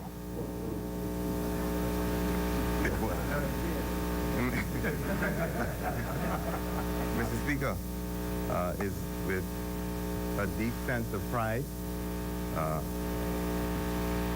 and pleasure that I stand to make a few remarks. First, I'd like to support the comments made by the member for Angliston in recognizing Dame Janet Bostwick, a lady near and dear to my heart, and to the Yamakro constituency. And I can well remember when I was contemplating whether or not I would offer myself for service. I spoke with the Dame, and she gave me some food for thought. But most paramount in her advice to me was that of service. And how do you bring selfless service to a country that is continuing to grow? And so I would like to, as I said before, congratulate her for her years of service. She's still very active in the party and trying to groom not just members of the Free National Movement, but all. That's what is so powerful about her. All young, not so young Bahamians on how we ought to patriotically and with a deep sense of loyalty serve this country. Mr. Speaker, I would like to congratulate the Doris Johnson High School boys, and I know that Parkville will stand to her feet. They just recently won the Hugh Campbell tournament. So I'd like to congratulate Principal Clark, staff and students, and those young men who demonstrated dedication and commitment, and it paid off, Mr. Speaker.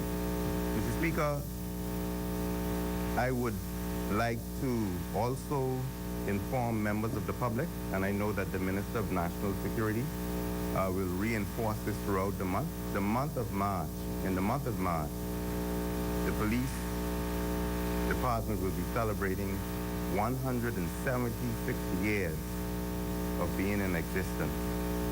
And I'm proud to say that they say once a police, always a police. I'm a former member of the Royal Bahamas Police Force, and I know that the institution has not just served the community, but in a very powerful way has given back to the community, Mr. Speaker. And I'm not just talking in terms of the Minister of National Security, the Minister for Sport, or the Minister for Social Services, and myself. There are so many other young men and women who serve, and I would like to congratulate them, congratulate the Commissioner, and invite members of the public to participate in their month-long schedule of events. Sometimes they go, Mr. Speaker, unrecognized. It is one of the most stressful occupations, and that is being determined by research around the world. And they are up in the night, late in the night when we're sleeping. But on Saturday, they will have their fun run and walk. The third, everybody's invited to their church service. The fourth, the Commissioner's commendation. They will have a debate, tattoo, and Mr. Speaker, when persons are speaking so vile and disrespectful about the organization, I'm inviting members of the community, if you want to see leadership, if you want to see commitment to this country, if you want to see selfless service, sometimes underpaid, overworked, and they're never off duty, working with our young people through bands or whatever community objectives that they're doing. They're going to have a debate. You can go and hear them debate. There's going to be softball tournaments, basketball tournaments, track and field. I will be out to see that. The medal ceremony for police reservists, and then there's the gala ball on the 29th. I was there last year. Mr. Speaker, and I know that we have a lot of balls that occur throughout the years. But Mr. Speaker, this is one of the best. This is one of the best gala balls. And I'm inviting everybody, Mr. Speaker, what is so amusing, what do you to come out and support the Royal Bahamas Police Force, Mr. Speaker, during their month-long activity in March.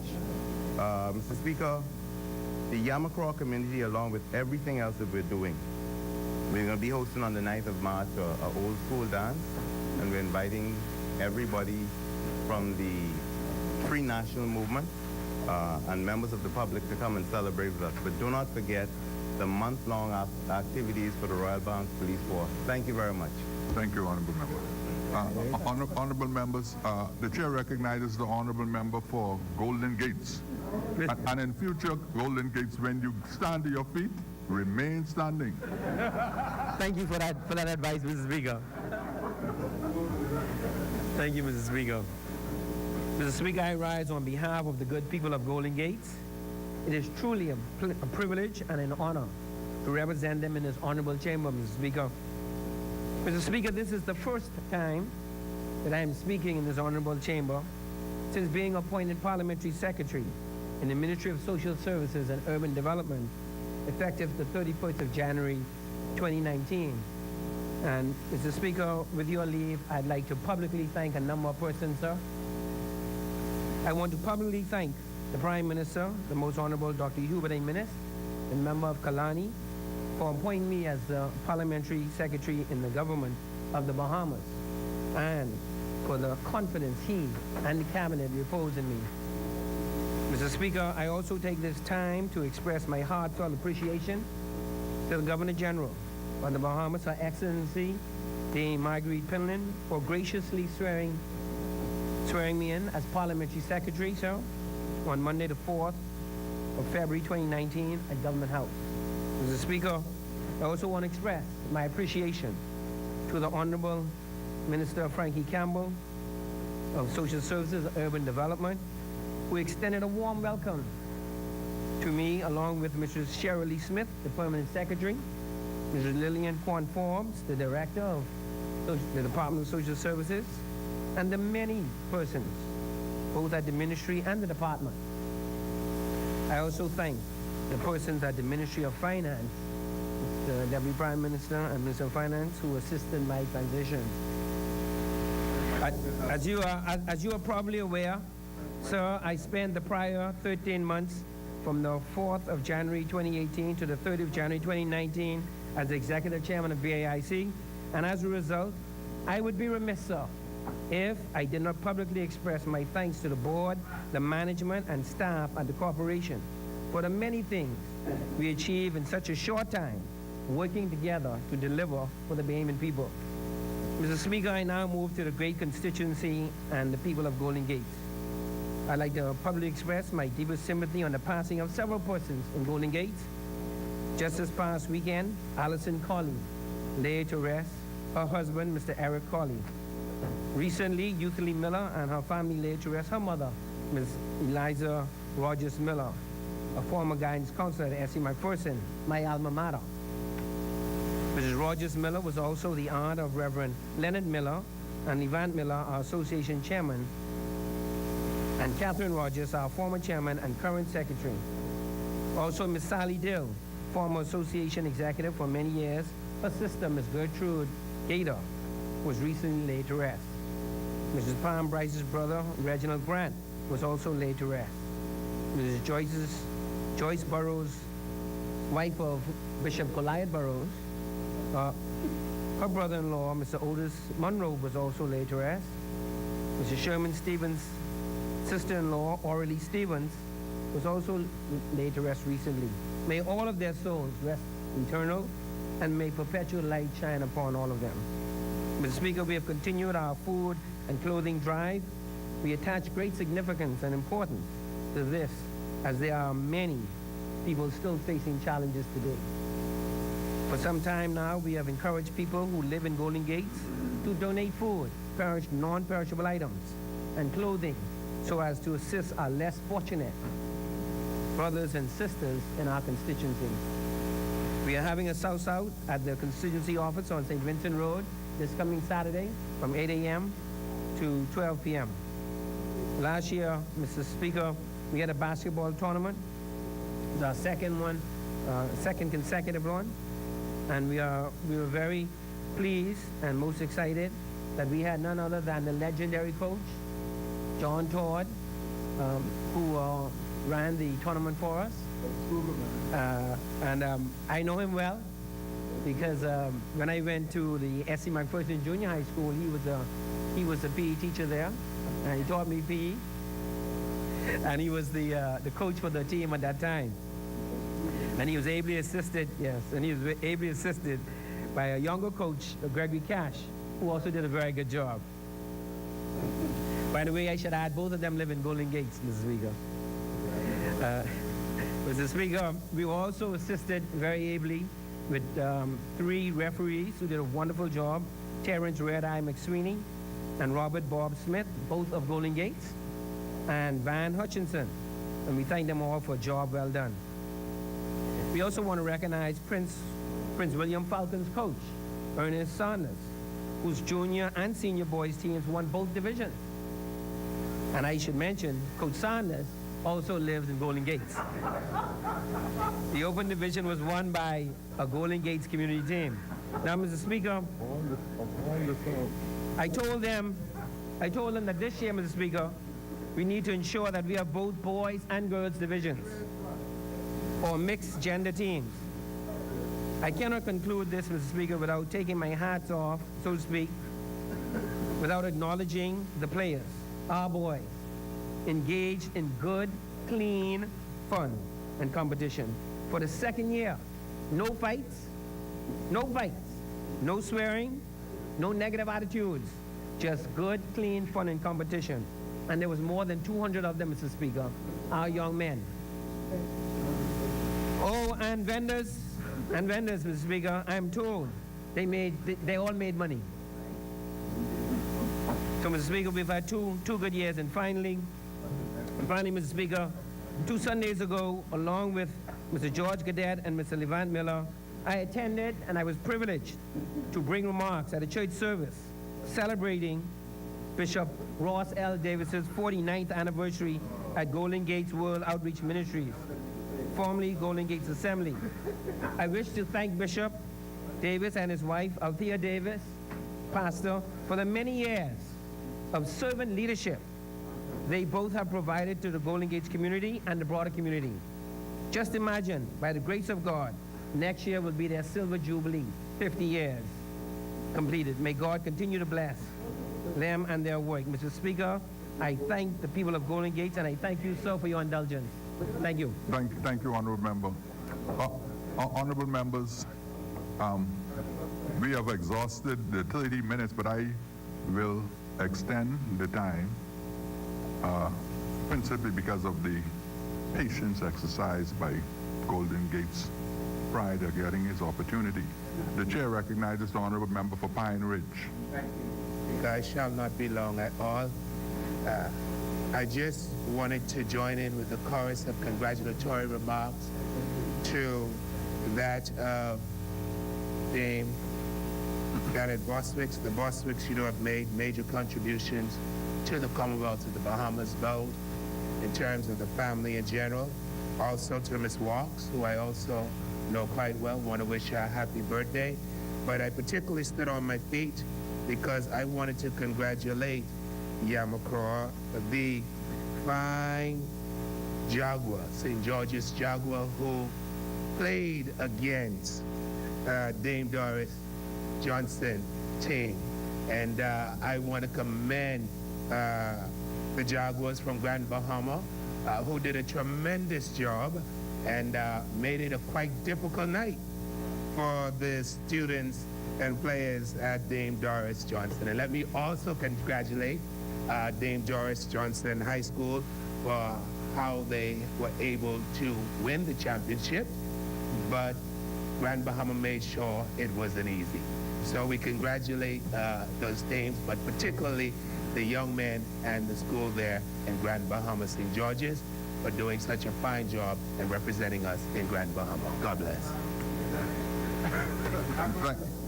Thank you, honorable members. Honorable members, you all are moving in synchronization now as you stand. So I will go with seniority on this one and recognize the honorable member for Seabreeze.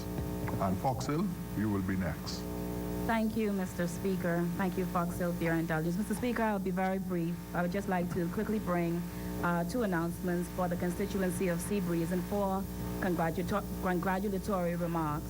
Mr. Speaker, on a sad note, I want to extend in my constituency condolences to Mr. Henry Colebrook on the passing of his daughter, Miss Antoinette Colebrook, and may her soul rest in peace and rise in glory.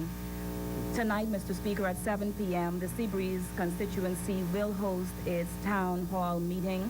We will be focusing on the youth programs that are available throughout the country, particularly the Fresh Start, the Be Inspired, National Youth Certification Program, and Job Ready programs for persons between the ages of 16 to 30. And so that town meeting will be held at the Sadie Curtis School at 7 p.m. And Mr. Speaker, so I'm inviting all constituents to be there and to be informed as to what this government has offered for you. Then, Mr. Speaker, I would like to congratulate the Royal Bahamas Police Force certainly on their 179 years of partnership with the communities and in protecting the communities. Mr. Speaker, I can attest to the fact that I was one of their anniversary debating champions for the police force, and so I've had a lot of experience there. They say that's where my naval string is buried, and so I enjoyed my time with those officers, and certainly whatever event that I can attend, I will be there. But this weekend, Mr. Speaker, the Junkanouers who've celebrated over the last during December and still celebrating now, are hosting their banquet, their awards banquet this Saturday night at the Hilton, and so I will be there celebrating with those individuals, all of the Junkanouers, as we celebrate our culture and our heritage.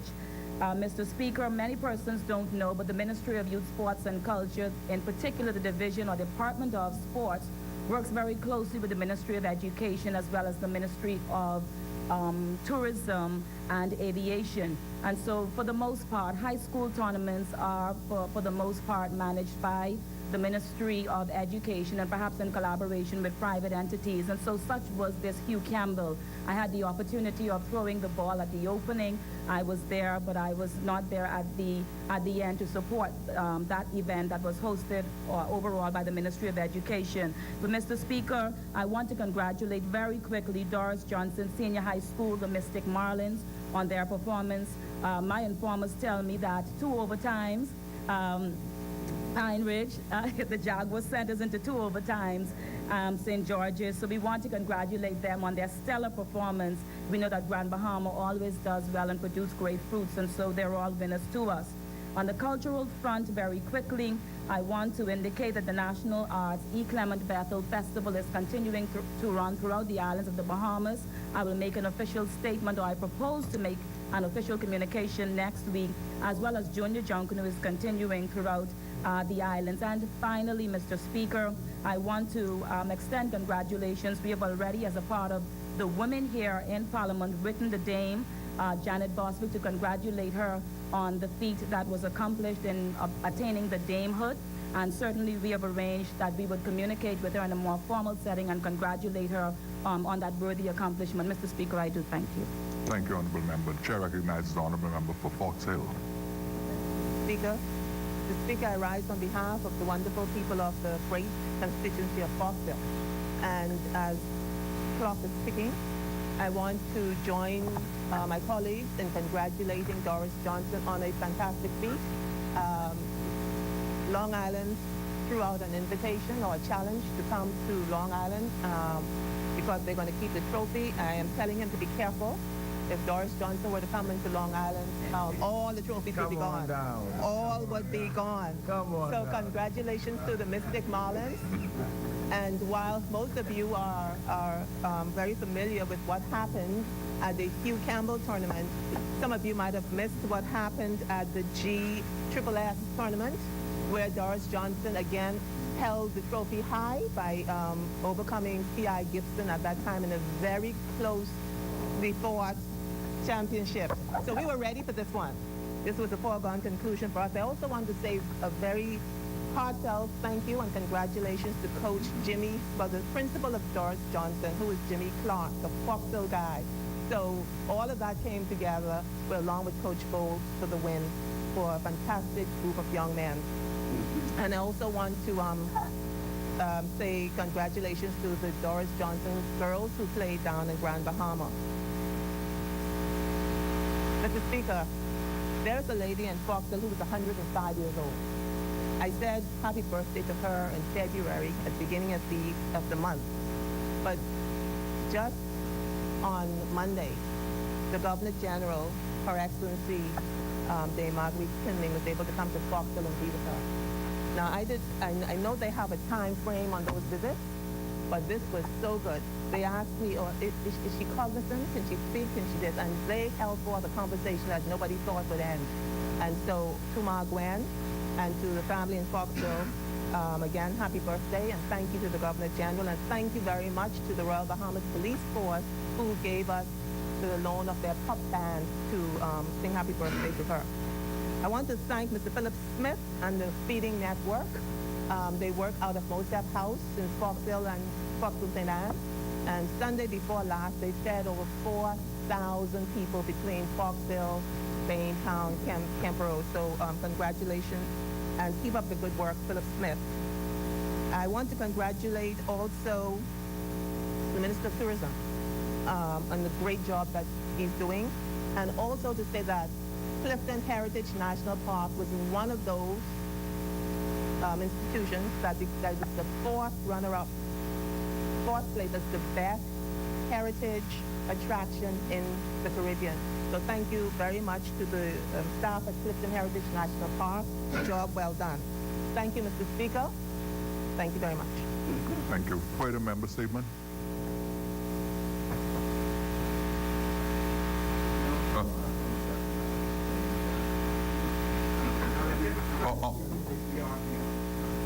Honorable members, the chair recognizes the honorable member for Exumas and Ragged Island. Grateful, Mr. Speaker. I will be brief. Thank you for your leniency.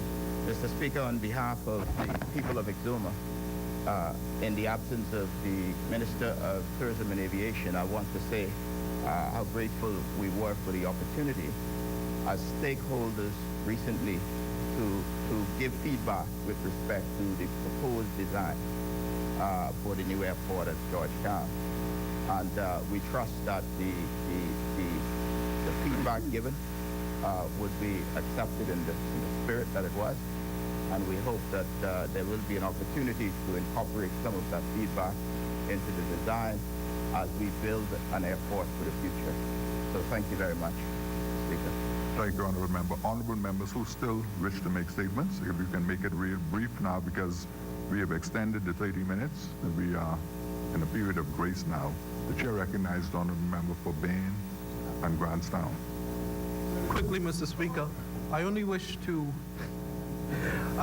make an announcement to the great and industrious people of Bain and Grantstown that tomorrow evening at 7 p.m. through 8 p.m., the over-the-hill community, more specifically the environmental monitors, will be having their completion exercise. And so I would wish to invite the entire community of Bain and Grantstown, and by extension, members of Centerville, to come to the Wesley Methodist Hall from 7 p.m. to 8 p.m., where the graduation ceremony for the environmental monitors will take place. I thank you, Mr. Speaker. Thank you, Honorable Member. Chair recognizes the Honorable Member for Tall Pines. Whatever. Thank you, Mr. Speaker. I'll be very brief. Just want to again join in thanking, congratulating the basketball players. And quickly, Mr. Speaker, congratulating St. Augustine's College of St. John's for winning the track meet next week in advance. Speaker, say that. Speaker, I just want to thank the people of Tall Pines who sent the congratulatory notes to our association regards to our senior citizens event last week, Saturday, on the past Saturday. We visited seniors in each one of our 15 polling divisions in Tall Pines and shared a moment with them.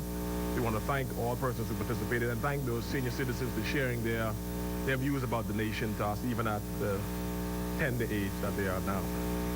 Speaker, I'd also like to announce that next week, to be quick, next week, Saturday, we'll be having a meet and greet in the Jubilee Gardens Park with the residents of Jubilee Garden. Hopefully we'll have someone from the Ministry of Environment and the new company that's taken on the contract for the landfill to be there to share with them some information, particularly regarding the new landfill contract and the activities that's to be had at the landfill moving forward. Thank you, Mr. Speaker.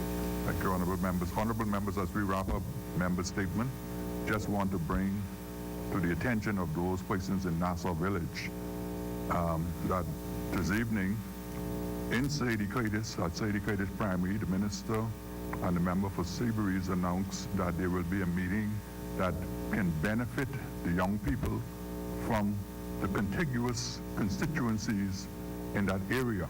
And Sadie Curtis being in Nassau Village constituency, an invitation is being extended to the young persons, the youth in Nassau Village, to come to that meeting this evening, the town hall meeting at Sadie Curtis this evening at 7 p.m. And on Saturday, the 2nd of March, Hands for Hunger will be in Nassau Village on the Nassau Village Park on Alexandria Boulevard from 8 a.m. to 10 a.m. All persons in the Nassau Village constituency are invited to participate. Appointment of select committees. Instructions to select committees. Discharge of select committees. Notices for future meetings. Chair recognizes the Honorable Member for St. Anne's. Mr. Speaker, I rise to renew the notice in the name of the government. The Chair recognizes the Honorable Member for South and Central Andros. That all notices and all opposition. Thank you, Honorable Member. Adjournment. This adjournment to adjourn to Wednesday, March 6th at 10 o'clock at which time it's the government's intention to debate the investment funds bill, which is laid today.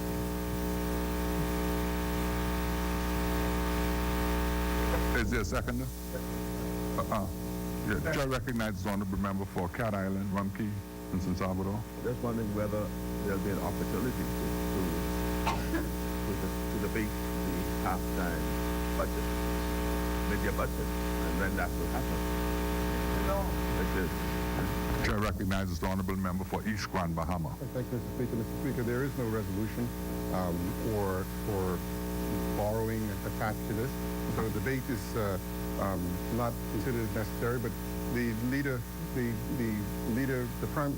of opposition and leader of government business, I'm sure, will have a conversation about that when we start. Clarification. Yeah, Are you saying that the absence of a resolution relieves the House from understanding? I'm asking a question. No. The question he indicated that there is no resolution, and that there's no requirement for debate. I am being the speaker. Yeah, carry on, honorable member. The question is, the member who sits in for the leader of government business indicated that next week what they wish to debate is the bill that was laid this morning. That prompts me to inquire as to what will be the state of the debate in respect to the statement. Yes, the chair recognizes the honorable member for St. Anne's. Say that the member for South and Central Andros will communicate with the member of which it's not a private they are the leaders of the House. In the absence of that, so the two of you speak. Let's speaker. Honorable members. Be here. Honorable members. Here's the issue, Speaker, if I may. The issue is that it would be in the ordinary course of events, which has been the practice of this House, that once the statement, and this started from 2010, that once the half-time statement, midterm budget statement has been laid, there is the opportunity to have explain, right? And a debate ensues. You see, following that. Now I'm hearing things have changed. No, I need to know that. Honorable member. I heard things have changed. Honorable member. Mr. Point, we just need to know, Mr. Speaker. Mr. Speaker. Are we going to have a debate on the mid-term budget? And would that be next week? Honorable members, if I may, at this point. Thank you, honorable member. My understanding is that the normal procedure in these matters would be that the leader of government business and the leader of the opposition business will agree on the agenda as we move forward, particularly with debates as it relates to who would speak, who wouldn't speak. That is what has been given to me from the time I sat in this chair. So I don't know why there is an issue.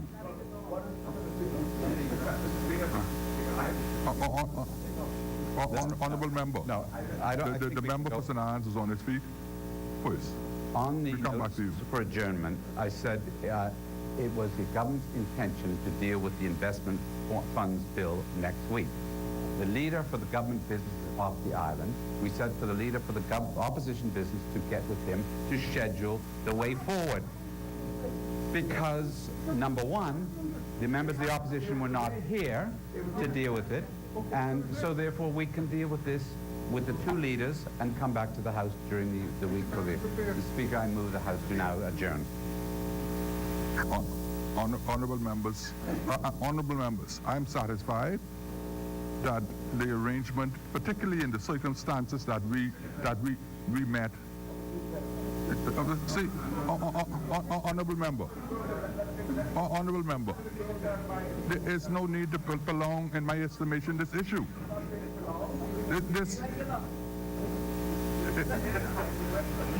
Honorable member, let me conclude this matter. We We arrived at an irregular circumstance to get to this point. The irregular circumstance is that the opposition wasn't present for a period of time.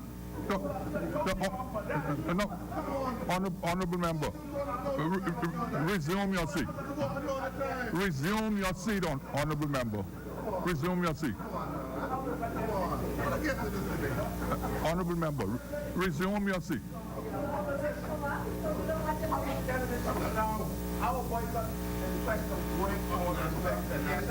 Honorable member, resume your seat.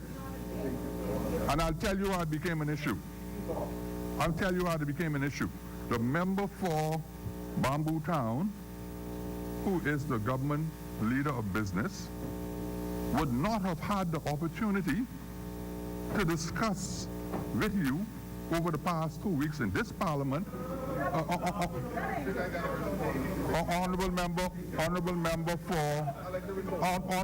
for South and Central Andres, resume your seat. The chair is speaking.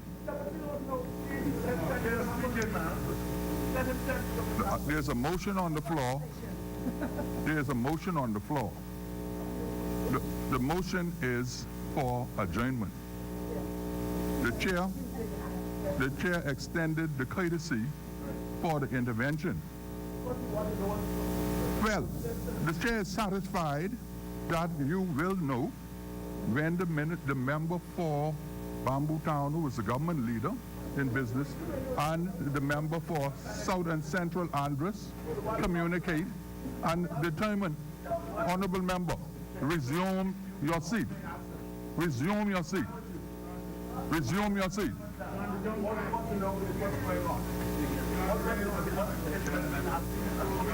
Well, that's what I'm trying to tell you.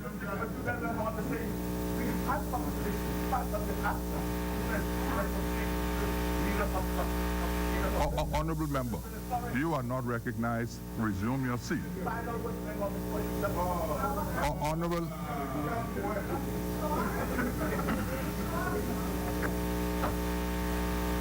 Members, the answered record is to reflect that the recent statement made by the member for Cat Island, Rumpkins, and Salvador, while not being recognized by the chair, be expunged from the record. Now there is a motion on the floor. The motion is for adjournment. Is there a seconder? It has been moved and seconded that the business of this House adjourn to 10 a.m. the 6th of March, 2019. As many as are in favor will remain seated. Those who oppose will stand. Final adjournment. It has been moved and seconded that the business of the House adjourn to the 6th of March, Wednesday the 6th of March at 10 a.m. As many as are in favor will remain seated. Those who oppose will stand. The House stands adjourned to 10 a.m. the 6th of March, 2019.